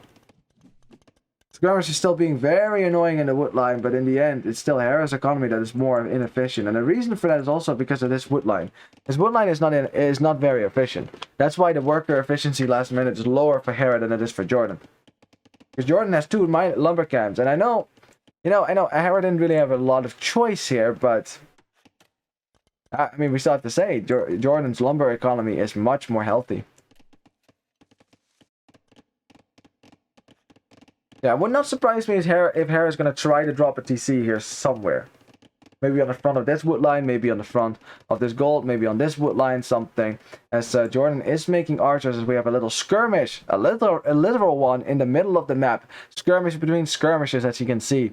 Yeah, but Hera has the hill. That's a giant hill, by the way. That's a giant little hill. That's gonna be prime castle location, especially for Hera if he wants to deny this gold. But for JorDan, if he wants to, save that gold. Same thing here for Hera, actually. A castle on this hill would be really nice. Protect the front of your base, protect the gold. I like it. As Hera makes it to Castle Age now, let's see what he's gonna do. Where is the TC gonna go? Oh, university first. Interesting. I honestly thought that the first thing he was gonna do was drop a university. Drop a TC right to secure the wood line, but I guess he wants to be able to defend himself with elite skirmishers. So he's gonna be able to. So he wants to get ballistics out. So he's basically all in, just like JorDan. JorDan does have a university, and he's gonna get ballistics now. Something that Hera cannot quite afford just yet.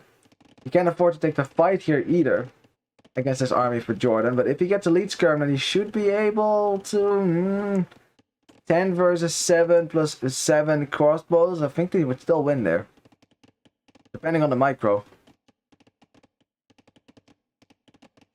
Yeah, as a result of all of this is a little bit on the back foot. And the worst part is it's not because JorDan like attacked him or delayed him or anything. It's just Hera's base sucks, and then he wasn't able to do any damage with his own men-at-arms. It's just a double whammy, right? You delay your own economy to make men-at-arms that don't get a lot of value, and then your economy is like it's messy because of the way your base layout is laid out.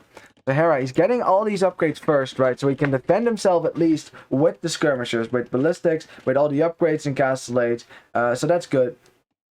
As JorDan is going to get his own elite skirm upgrade, and it's about to go down here on the front. So yeah, as soon as Hera does have the wood for a TC, I kind of should imagine he's going to drop one. Yep, there you go. See? Immediately. He wanted to do that first, but he saw the pressure coming in from JorDan, so he needed something to defend himself here. Has the hill as well, though, so the crossbow should definitely run away. And yeah, JorDan is pushed away from Hera's TC spot now. Something he doesn't know about, and Hera's going to get that up without too much trouble. And I like that. I like that. I mean, it's still quite out there as a TC. You can't, like, safely farm around that, but considering both players are going ranged units right now, it's okay. It's okay. And then CS Hera is going to try to go for a third TC either. JorDan by now controlling the hill though. It gets better fights here against Hera. Both players have ballistics, but in the end, the hill damage is still a factor. Definitely still a factor as Hera's trying to dodge the shots. Nice dodges there as well with JorDan. He's not dodging as much as Hera, so he's not microing as much. But in the meantime, JorDan is macroing behind this. You know, he's at 48 villagers. Has dropped the second TC, so he's not all in anymore. And he just wanted to get up first to maybe get an advantage, but that didn't happen. Still 0 villagers killed this game. A slight KD lead for JorDan here. A slight eco lead as well for JorDan, you know, just because Hera had some idle TC time. And Hera's going to go to a third town center on this gold, on the remainder of this wood line. So at least he will have wood, he will have gold, so it's something. And yeah, the expansion needs to go happen this way. Like, to the point where you might even just wall that off. Put a house there, put a few houses here, and then you have a lot of wood to take in the back. And JorDan, yeah, he's also expanded to the wood, so both players kind of securing, overcoming that initial challenge that this map provided. You know, and the fact that nature was really your enemy here, not so much your opponent. I mean, that's going to change in a second, but that's going to change soon. But yeah. We have JorDan buying himself another town center here. Yeah, first a stone, a bit of wood, and he should drop that very soon. He set the wood for it. We'll watch as it goes up. As Hera has gone to a third TC, something that JorDan did see. And you can guess that there's a TC over there, maybe. You can also see this TC right there. Yeah, JorDan's going to drop another TC on these wood lines. I mean, it's as good as it gets, right? Because it doesn't fit over here and here. So, yeah, that makes sense to me. Hera forcing himself up the hill, also, you know, trying to control that, but he's being surrounded by JorDan on all sides, and JorDan just has much more military on the field right now, double that of Hera. And the reason for that is also that Byzantines, they get cheaper skirmishers, so it's easier for them to mass a whole bunch of it. Now, this should normally not be a problem, because against Berbers, right, what do you think Berbers are going to do? Spam a whole bunch of knights at you. But yeah, Hera needs to secure his economy first. Now that he has done that, though, he might go for some cavalry. Yep, there you go. See, the stables are coming up. Hera's done with the skirmisher play now. He's like, nah, mate, that's not going to happen. And JorDan probably smells that as well. And he smells what time it is. He's like, okay, cavalry's about to come out. I need my own cavalry to counter that a little bit, keep my skirmishers safe. But remember, no bloodlines. So the cavalry that Byzantines put on the field, significantly worse than Berber cavalry. Significantly so. Yeah, it's 2 TCs. We'll keep this safe. I like that they're on the front, though, because skirmishers and ranged units can't raid that, but camels can. So there's always a trade-off everywhere. Hera chasing these stray skirmishers into his base. Nope, those are going to go down with giant spears in their bodies. Very nice.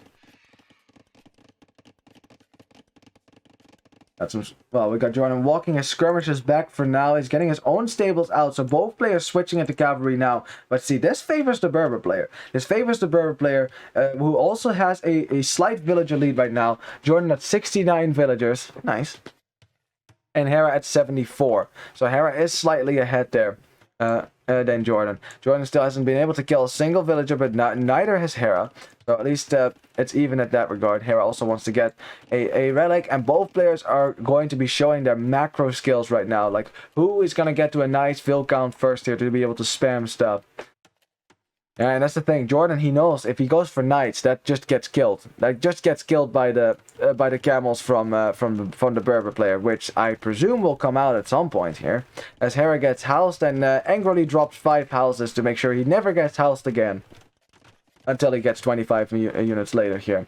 Gets bloodlines, gets wheelbarrow to make his economy a little bit more efficient. Gets husbandry, all the technologies on his knights, but yeah, it's gonna go camels as well. That makes sense.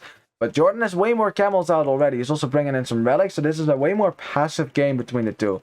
I think just the struggle of dealing with the early start, where you just don't have wood and you want to keep yourself safe, you know, made the players a little bit more cautious, because your economy is so fragile already, you don't want to take any unnecessary damage. JorDan just patrolling with his skirmishers. Now remember that JorDan always has the potential for fast imp here, because Byzantines get like 33% off a discount on their imp tech. As, oh, is that converger gonna come in? Oh, JorDan, commit! He would have totally gotten that monk if he committed there. Yeah, you can't really convert like Kev anymore. It takes at least 8 Wololos. So you better wall in your monk if you want to do that.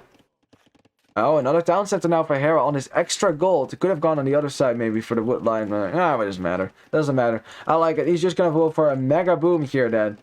And still the fill count is quite even here as Hera and JorDan are both skirmishing in the middle. Oh, JorDan, look at that. See, fast imp is always on the table, and JorDan selling his wood aside. Okay, screw it, we're gonna go to imp here. And boom, he clicks up here. Let's see if Hera noticed that or not. Hera also has a lot of gold here. He's making camels right now though, so Hera, you better take a good engagement against this, or hope he can get up to imp in time, because that is where JorDan is going, and JorDan has a variety of military on the field right now. And now Hera also sees, oh, that's a lot of camels. That's a whole bunch of camels. Camels without bloodlines, to be sure, so they will die to the TC fight. They don't have the second armor upgrade either, but still, mass counts for something. And JorDan is just distracting right now while he gets up to imp. And Hera, he's getting a lot of upgrades on his cavalry right now. He's not going to have the resources to click up the imp here. And like I said, fast imp, always on the table. Always on the table. Now remember that Byzantines do get Paladin. Worse Paladin because, of course, lacking bloodlines. But they still have 160 HP. That's like a heavy camel. Not really the unit you want to make against Berbers, though. Heavy camels for Berbers, very good. As Hera is spamming camels right now. This is what Berbers were meant to do. If you have 103 villages, you can definitely do this. But he needs to click up here. He needs to click up here, because otherwise, you know, JorDan is going to have the tech advantage over him. But I wonder what unit JorDan is going to go for here. He has some rams somewhere, like right there, I guess. He's getting some stone right now. Like, getting a castle up on this hill would be very critical to JorDan's continued survival. He's continuing with the stables. Okay, so he's continuing with the stables. We're not going to go see Arbalest or anything like that. It would be too late to switch into that anyways. Mass halberdiers, of course, on the table as well. As Hera's going to go for a castle on that little hill that I suggested earlier would be nice. You know, to control your gold, to control the front of your base as well. And JorDan will probably go and try to get a castle up on this hill. But man, military-wise is still far ahead compared to Hera. And Hera probably has to take the fight now. As Imp comes in and Hera's like, oh, I am going up to Imp right now. I need 2 minutes here. 2 minutes. Heavy camel coming in. Heavy camel makes your unit significantly faster as well. So Hera better get a lot of units out in the meantime.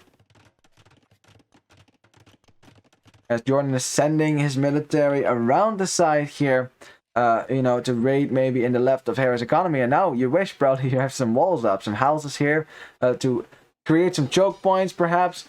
Yeah, the villagers will be able to run into the town center. They are speedy Berber villages, but a lot of Hera's economy is here. Hera has to probably send his camel mass that way to deal with this now, because that's a lot of camels. A lot of camels that missed the final armor upgrade, but it's going to be heavy camels with the full armor, with the last armor upgrade in a second here. Yeah, Hera is committing to this now. Heavy camel is about to come in, so JorDan's waiting. He's waiting for this. He's waiting on the hill. He wants Hera to take the fight in 30 seconds, 20 seconds. 20 seconds, so let's see if he's going to debate Hera into the fight. Hera probably should take the fight right now, because in a second there it's going to get way worse. Final armor upgrade is in, and now a heavy camel coming in. Boom. And now JorDan is going to commit. Or not. He wants the hill. He wants the hill. He doesn't want conversions. Yeah, he commits now on the stone. But Hera has so many more camels out right now. Look at this. Look at this giant ball of camels. 34 heavy camels. 50 normal camels. Hera is an imp right now. Instantly should get all his upgrades. Got a conversion on the heavy camel right there as well. Taking the fight right now. But there's so many more camels out for Hera. And still, heavy camel, yes, is stronger, yes, has more HP, but doesn't have that much more attack, especially not with Byzantines, right? So, It evens out quite nicely here, as Hera is just waiting to see how this fight is going to go, as JorDan is spamming in more and more heavy camels, and Hera still does not have the final armor upgrade, still does not have the heavy camel upgrade, which are expensive upgrades to get, to be sure, but in the end clears up that force from JorDan, and JorDan is going to recuperate for a sec, and he is going to go for halberdiers now, you know, to switch into that. And JorDan, does he have a castle? Okay, for the first castle going up in the center of this corner here, maybe to secure some wood control. That makes sense to me. Now it's no longer camels. It's no longer going to be camels anymore for the Byzantine players. The question is, what is Hera going to do as soon as he sees these barracks go up? Because he will see them. Yep, there you go. You see them go up as well. That means that JorDan is switching into them. And yeah, Hera, you already got some camel archers out. I think that might be your answer here. Massive camel archers. Already has 2 castles up. If you can keep them up, then keep them up. That would be good. Because the pikeman spam is about to commence here for JorDan, who is getting his upgrades right now. Halberdier is expensive for now, so bringing his rams forward too, because he wants to ram down this castle. Heavy camel coming in. The last armor grade is not in just yet. That's camel archers going down. Oh, that's a waste. Hera is gonna make more, but now you're down 2 camel archers. You know, you could have doubled your mass, so now, yeah. Nah, just kidding. That happens sometimes. Hard to keep track of all your units, obviously. Not a whole lot to expand to on the right here for Hera. I'm not seeing a whole lot of resources. So the left side of the map is very important for him. That's where a lot of his res is. As yeah, Byzantine player coming forward now with halberdiers, with the final armor upgrade, and also with cap drum as well. And yeah, Hera, I don't know. Like, he has been behind most of this game, but also, you know, the way that JorDan has played against the Berbers here, definitely proving that Byzantines are a flexible and strong Arabia civ as well. You know, as you know, again, not a lot of camel archers out right now. Still so many heavy camels for the Byzantine player, despite not having bloodlines. You know, the heavy camels for Hera are better, but there's halberdier in here, and halberdier will absolutely destroy the heavy camels. So if they try to engage against this, then JorDan will just eject his units, and there goes your camels, and then there goes the castle. Camel archer number slowly climbing, still lacking some final upgrades here as well. As Hera's castle almost going to go down. He's desperately trying to keep it up because he does not want to lose a production castle. But JorDan is committing now with halberdiers on one side, heavy camels on the other side. The Rams are going to be able to get this castle at some point once the repairs stop happening. A giant fight right now. Let me select this so we can see the HP. Way more HP though for Hera. Remember, a lot of these camels for JorDan are weak still. Camels for Hera doing work right now. Is the castle going to stay up? It's at 500 HP. Lots of JorDan's units did go down in second here, but the castle also falls. Halberdiers now coming out to make short work of these camels. And yeah, see how weak camels are against this. As Hera is going to drop another castle right next to this to try to stem this pressure from JorDan, because JorDan, he does not want to get stuck in another situation like the first game. He wants to keep pushing down the middle, and the Byzantine halberdier spam is very dangerous, especially when you're a cavalry civ like Berbers and you're stuck fighting with camels. As Hera is desperately trying to hold this hill, but his castle could have been on the hill as well, but he's being pushed off right now, and JorDan just overwhelming Hera with more military. Look at that, 46, 50 military to 10, and Hera is just falling apart right here. Has 30 less villages than JorDan, and JorDan looking to win this game and take it to the 4th game with a win. Yeah, Siege Ram about to come in as well, and yeah, Hera, he says GG, no way to win this now, and now Berbers out of the map pool for Hera. And Berbers is a strong civ, but JorDan with the excellent strategy there, keeping himself safe, you know, had a bit of an advantage in the base, let's be honest. They had more trees, better wood lines, this is true. This definitely slowed down Hera a lot, but then just keeping himself safe, castle on this nice hill, you know, starting with camels here to counter what Berbers were going to be doing, then get the halberdiers out before they can get their counter in, which is the camel archer, which has, you know, that attack bonus, not versus spearmen, but just in general. Lots of attack on those. As well played. Well played here by JorDan. Getting a deserved win, and also surprising here, Hera behind. Again, actually. JorDan won the first game as well.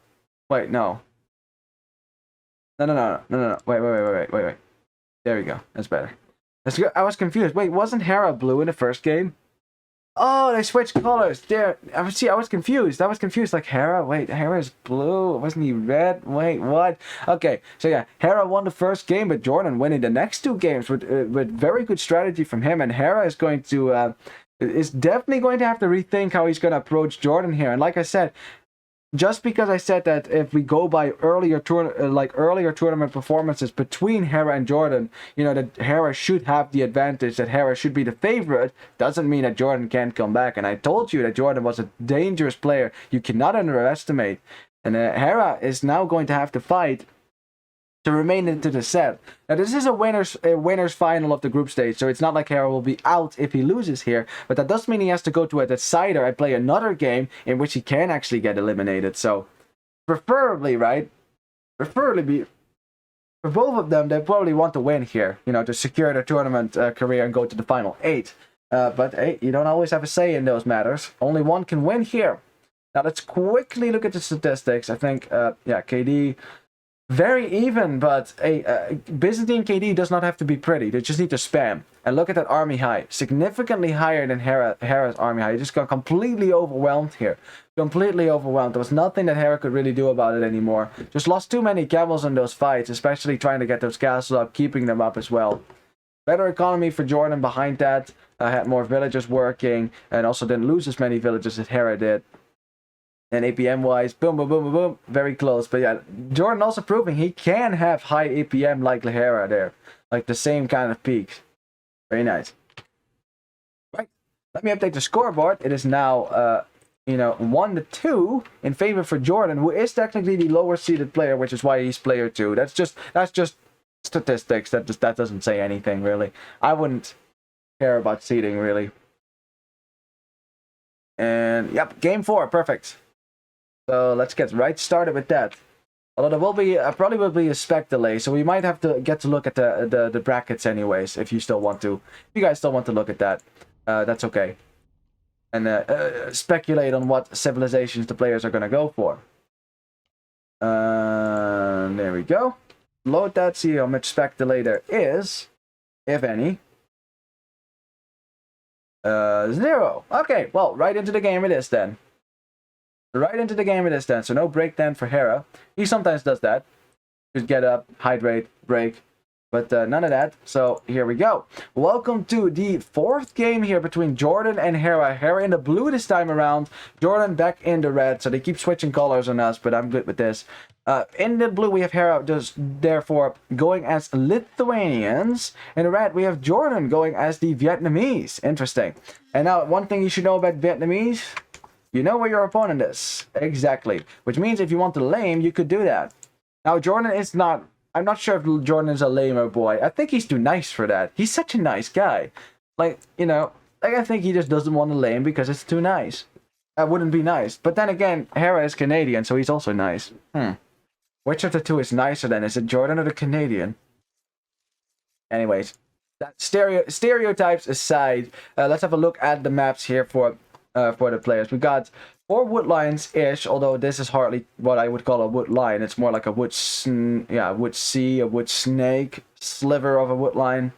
So basically 3 wood lines and something that doesn't count. For JorDan, they're spread out quite nicely, but to the back of his base has a back gold though. That's big. That's a big deal, especially with Vietnamese. When you don't have a lot of mobility, you don't want to expand too far out of your base, of course, because it's hard. It's particularly difficult, right, to keep your base safe if it's open like that. Although you do have a SAR or light calf. I'm not sure if you have a SAR. Vietnamese cavalry is not the worst. You have the final armor upgrade. You have bloodline, so it's fine, right? We have some stone here as well if you want rattan archers in the back of your base. Very nice. If you walk here, boom, everything is safe. Forward gold though on this hill. This is a hill that JorDan has to control if he wants to retain control of his base. Same with this actually. This is a nice launching pad for Hera. There are lots of spaces he can sit and take bites. We got a forward gold there as well that could be denied, and forward berries. Alrighty. As for Hera, this time he has, at least this is a proper wood line, not so much for JorDan, right? So this time Hera at least has the better wood line on the pond. has a forward wood line and then one giant wood line in the back. There's some wood there, but it's very open over here as well. So likely he's going to wall this and then wall to the front, which means that this is still open for JorDan to maneuver. At least I should imagine that's how he's going to wall this. Lots of hills on the front of his base though. Oh, look at those hills. Look at them. Ay. So the berries are on those hills forward as well. We have an extra gold. We got some stone there forward behind those hills too. But the main gold is to the back. The main gold is to the back. That is good. That will, at least that will be easy to defend, especially with a giant wood line right next to it. And it looks pretty pretty, actually. Just a straight wood line like that. Kind of cool. And we got stone in the back as well, in case you wanted to go for lightest. Although, don't count on it. Don't count on that one. It's probably going to be night play for Hera. Probably archers for the Vietnamese player. Although Lithuanians do get archer upgrades until Imperial Age, like they do get all their, they do get all of that. I don't think they get arbalest though, so that is a problem. I guess you can go for cavalry archer. You get all the upgrades there, but yeah, do you really want to go archers against Vietnamese?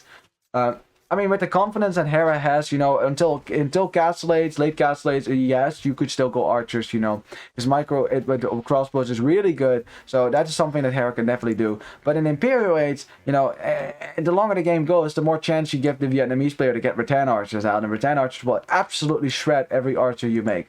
Because of that high pierce armor that they have, so that's definitely something to think about. Well, Hera clicking up at 18 pop here with Lithuanians, of course, one of those bold orders that he likes to do, which, it prioritizes speed over economy, right? So your economy is very thinly stretched right now. It's difficult to afford anything, really, right?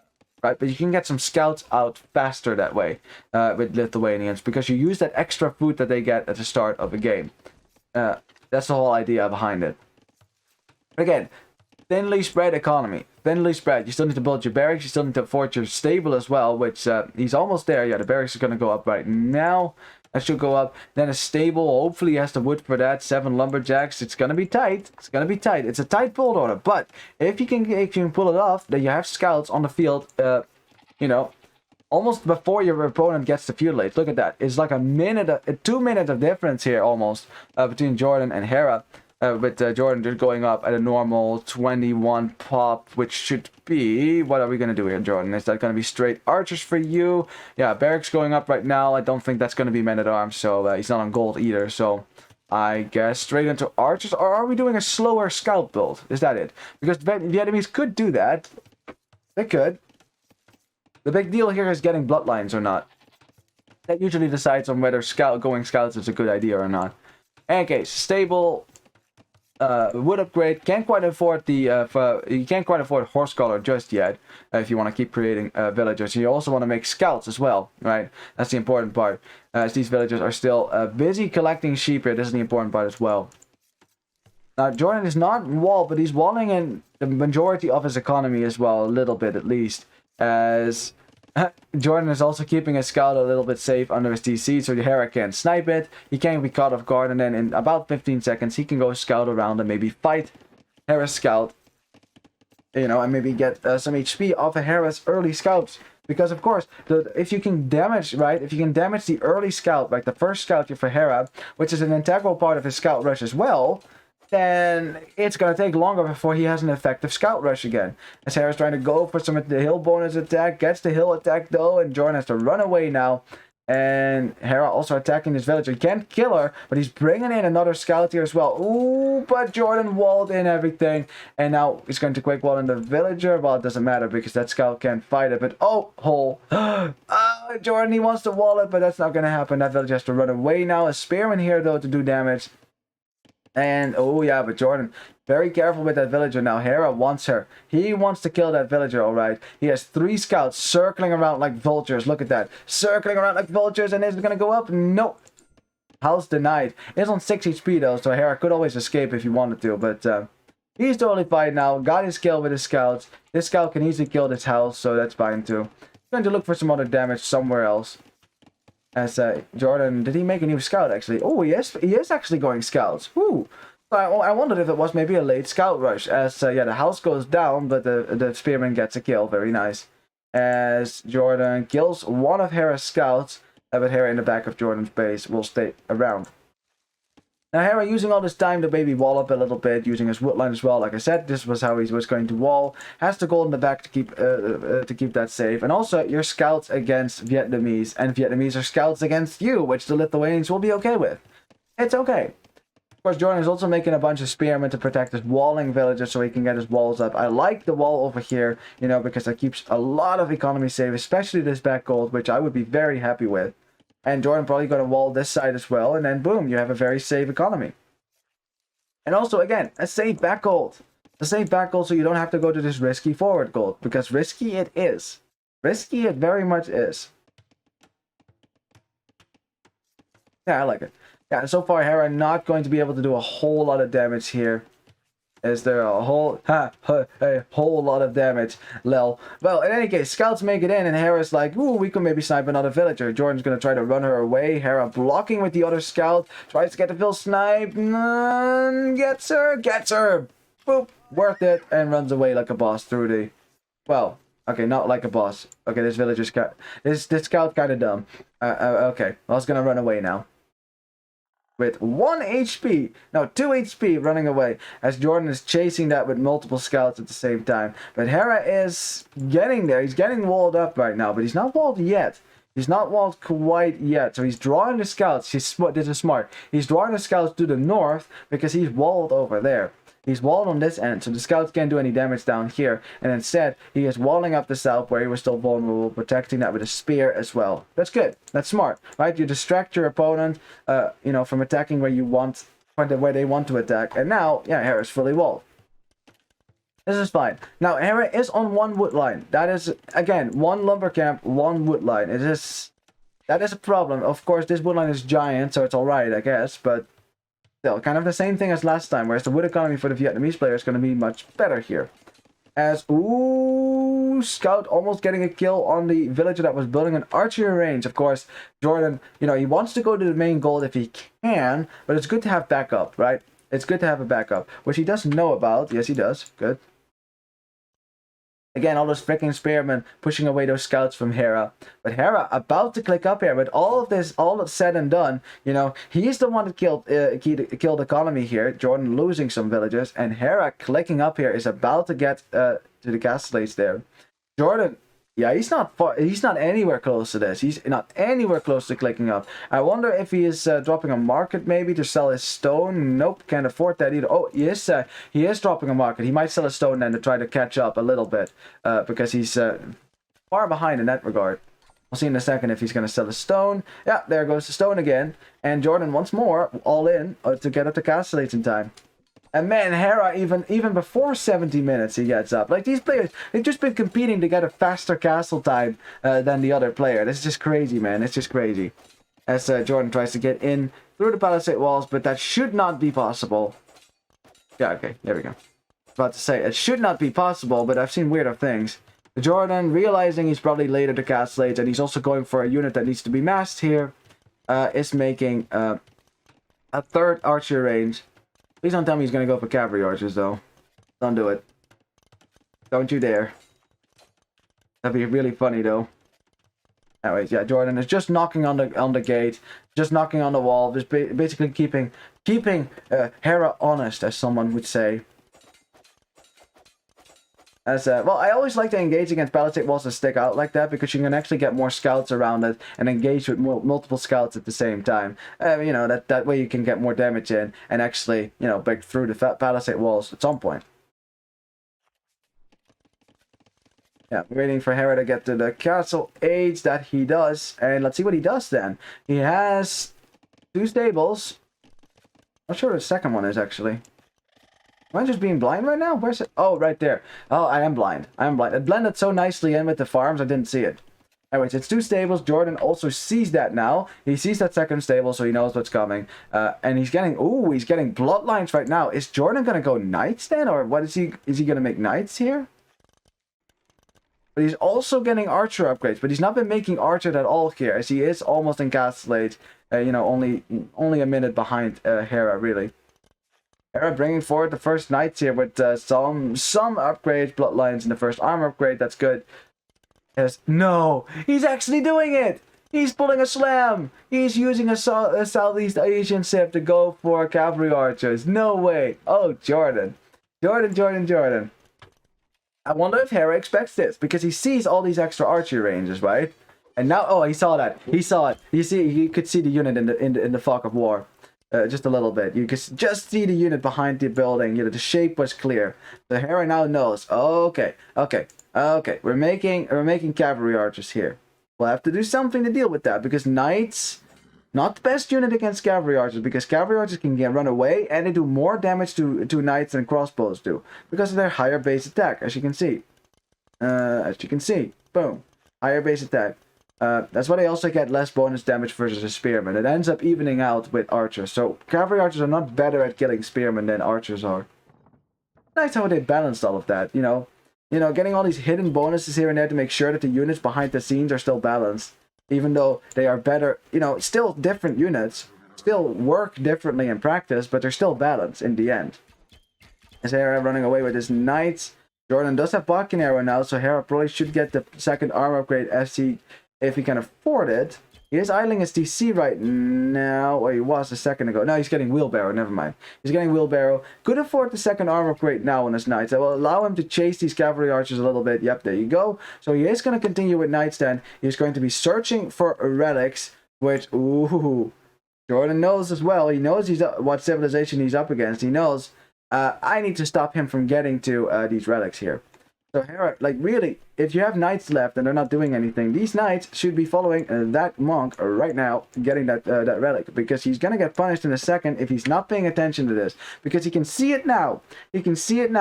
Yes, okay, he saw it. He paid attention to it. Good job, Hera. Good boy, Hera. And look at that. He's gonna send his knights over, make sure that JorDan didn't see him, because JorDan could not see him. The line of sight for scout cavalry is less than it is for a monk, so that's good for him. Hera also he doesn't know where this cavalry archer army is right now. Now he sees it. He's gonna see it. Now he's gonna send his monk back to get this relic down here, maybe, or not.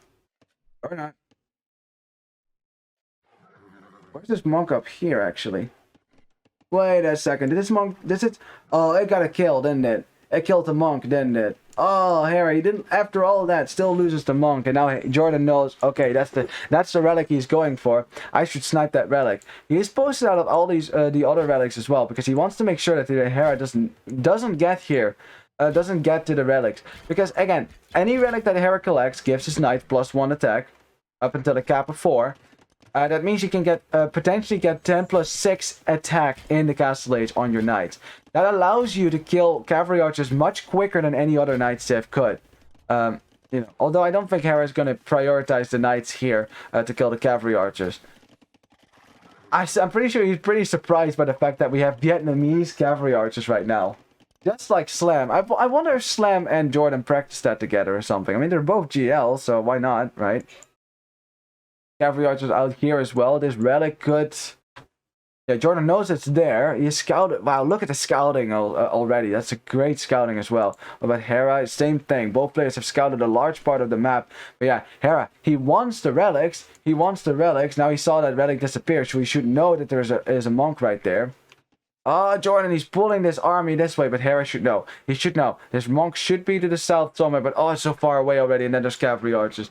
And JorDan is gonna heist that relic away, and Hera...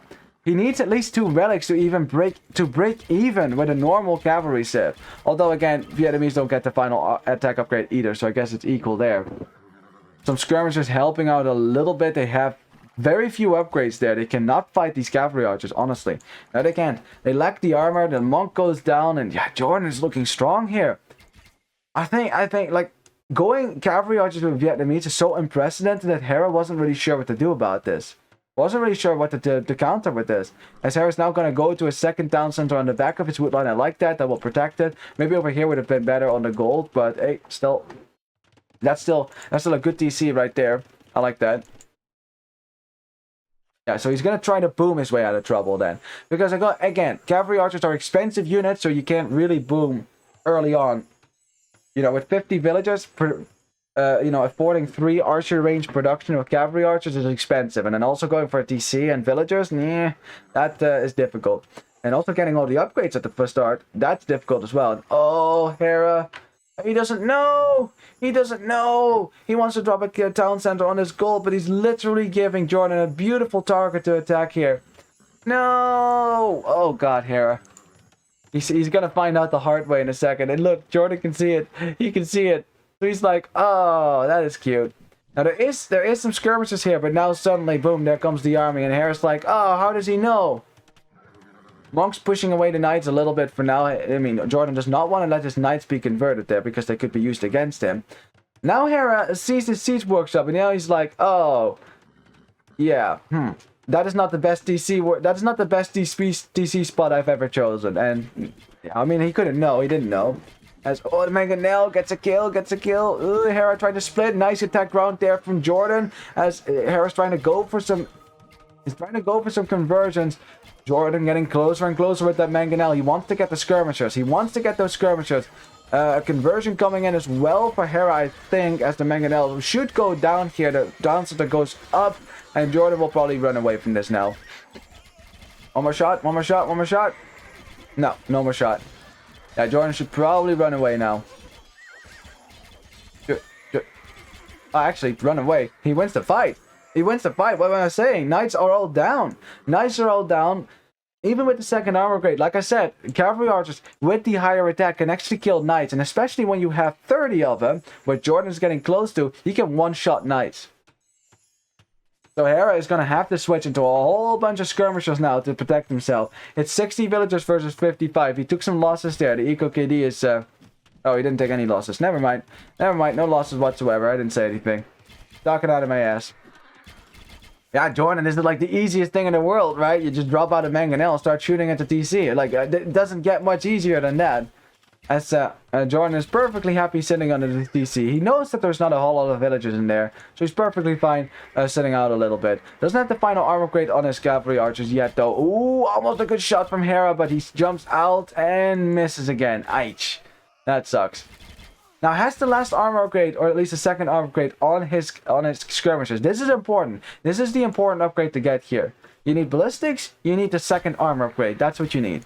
Because the bonus damage makes up for not having Botkin arrow, and that's okay. I will prioritize the armor upgrade every time. Another Mangonel now and JorDan, yeah, using that hill bonus to his advantage as well. Shooting down the few skirmishes as well that are here. And Hera, no army on the field whatsoever, has 62 villagers, but again, JorDan is 59, and Hera is also getting raided now by cavalry archers, and JorDan is on top of this. Is so on top of this. And the speed and the defense of Hera, it all matters not against the absolute awesome strategy from JorDan right now. He's just completely outplaying Hera. Completely outplaying Hera. Not to say that DC is gonna go down. Hera actually lost 17 villagers in the last 5 seconds. Where did all those villagers go down? The wood line? Oh god, that must have been a lot of vills going down there. We didn't actually see that because we were focused on this awesome fight on the front. That's exactly what JorDan wanted. Us to be focused on this fight on the front. So he could go and kill some villagers in the back of Hera's base. As he's like, just passing. You know, that's fine. I just want to be in Hera dropping a panic tower in his wood line. Just so he can have some wood control. The cavalry archers are like, yeah, they're going to go right there. And Hera calls to GG. And JorDan surprising everyone here with a 3-1 victory against Hera. What a beast! What a beast! No, I'm really surprised by that. Am I surprised that JorDan can beat Hera? No. Am I surprised that JorDan can beat Hera in 3-1? Winning 3 games in a row? Yeah. Yeah, I am surprised at that one. Like, that's... Nah, I don't know. Just the strategy from JorDan was... Mwah! Right there, especially. Freaking Vietnamese cavalry archers. You could just tell that Hera... You know, he expected crossbows. Like we all did, because it's Vietnamese. Why would you go cavalry archers with them? But why would you not go cavalry archers with them? You got bloodlines, you got all your upgrades. Why not? You got they have fully upgraded cavalry archers, just like Japanese. It's just like Slam the other day. I'm gonna bet that they probably practice a strategy surrounding this, taking unusual civs to go cavalry archer with and going cavalry archer anyways. I think it's beautiful. I think it's absolutely beautiful. I'm proving once again that cavalry archers are in a great spot. If you know how to use them, they're in a great spot. Also, look at that KD as well. Nice. 69 kills for JorDan. Nice. And Hera saw that. He saw that KD. He was like, ah, crap, I lost 69 units. Yeah, now it's over. GG. Yeah, 31 kills for Hera. Yeah, significantly less. Trying to do this with knights is difficult. Skirmishers in small groups don't do well against this. Of course, the monks and the siege don't help as well. Putting a town center up right next to a siege workshop was bad luck for Hera as well. Honestly, you know, maybe going to stone for a castle might have been a good choice here instead of trying to boom. But honestly, I wouldn't know what to do in his position as well. And Hera, losing the set now, is going to have to win another game here. Have to win the next game he has to play, which is the decider, which will happen next week between the winner of the elimination match that happened earlier today. Not sure who he's going to get matched against, but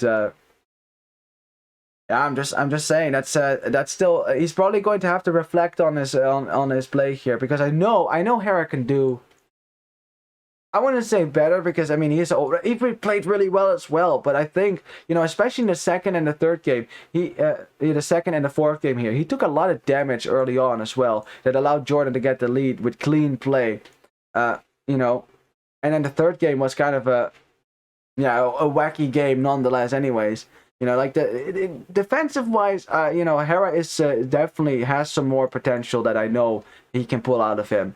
You know, maybe the next round he will be able to do that. But nonetheless, I won't want to detract from the fact that JorDan just played awesomely. I mean, the first game was already a giant onslaught of Hussars, you know, and JorDan narrowly losing that, you know, not like by a long shot, like narrowly losing that. And this game, 1 TC, all in cavalry archers, perfect. I love it. It's beautiful. It's beautiful. And just showing that with low eco, you can do so much with cavalry archers. Look at that. A 48 on the field right now. Yeah, it's just beautiful. It's beautiful. I love it. And also, it's a deserved win for JorDan. 3 games in a row, and he's gonna go to the final 8 as a result, because this is a winners match after all. Let's have a look at them statistics, right? Have a look at them statistics. We got, yeah, we already saw the KD, of course, which was very nice. Yes, we got 1 conversion on either side. We had, look at that army high. Hera never got the military out, but look, he did get 62 military out in total, but never at the same time. And Hera and JorDan was able to do that, especially by having 48 cavalry archers on the field. Mwah, mwah. This has been the game of floods. And we, you know what we say in this chat? Get good or get flood, huh? Well, it's of course ironic. I mean, I don't take that statement seriously, but still, it sounds funny. And it rhymes. That must mean there's some truth to it. Wow, and look at that. JorDan also had 5 relics. After all of that, he had 5 freaking relics. So not only did he stop Hera from getting to a military, even if Hera had gotten the knights, it would have been just generic knights. Not even a single relic that would have been available to Hera here. Yeah, just completely... Yeah, completely countering the Lithuanian pick. Vietnamese cavalry archers. I'm going to remember that one. Yeah, GG. Wow. So we had a giant peak there. That was probably when they were fighting about the TC as well. So, any case.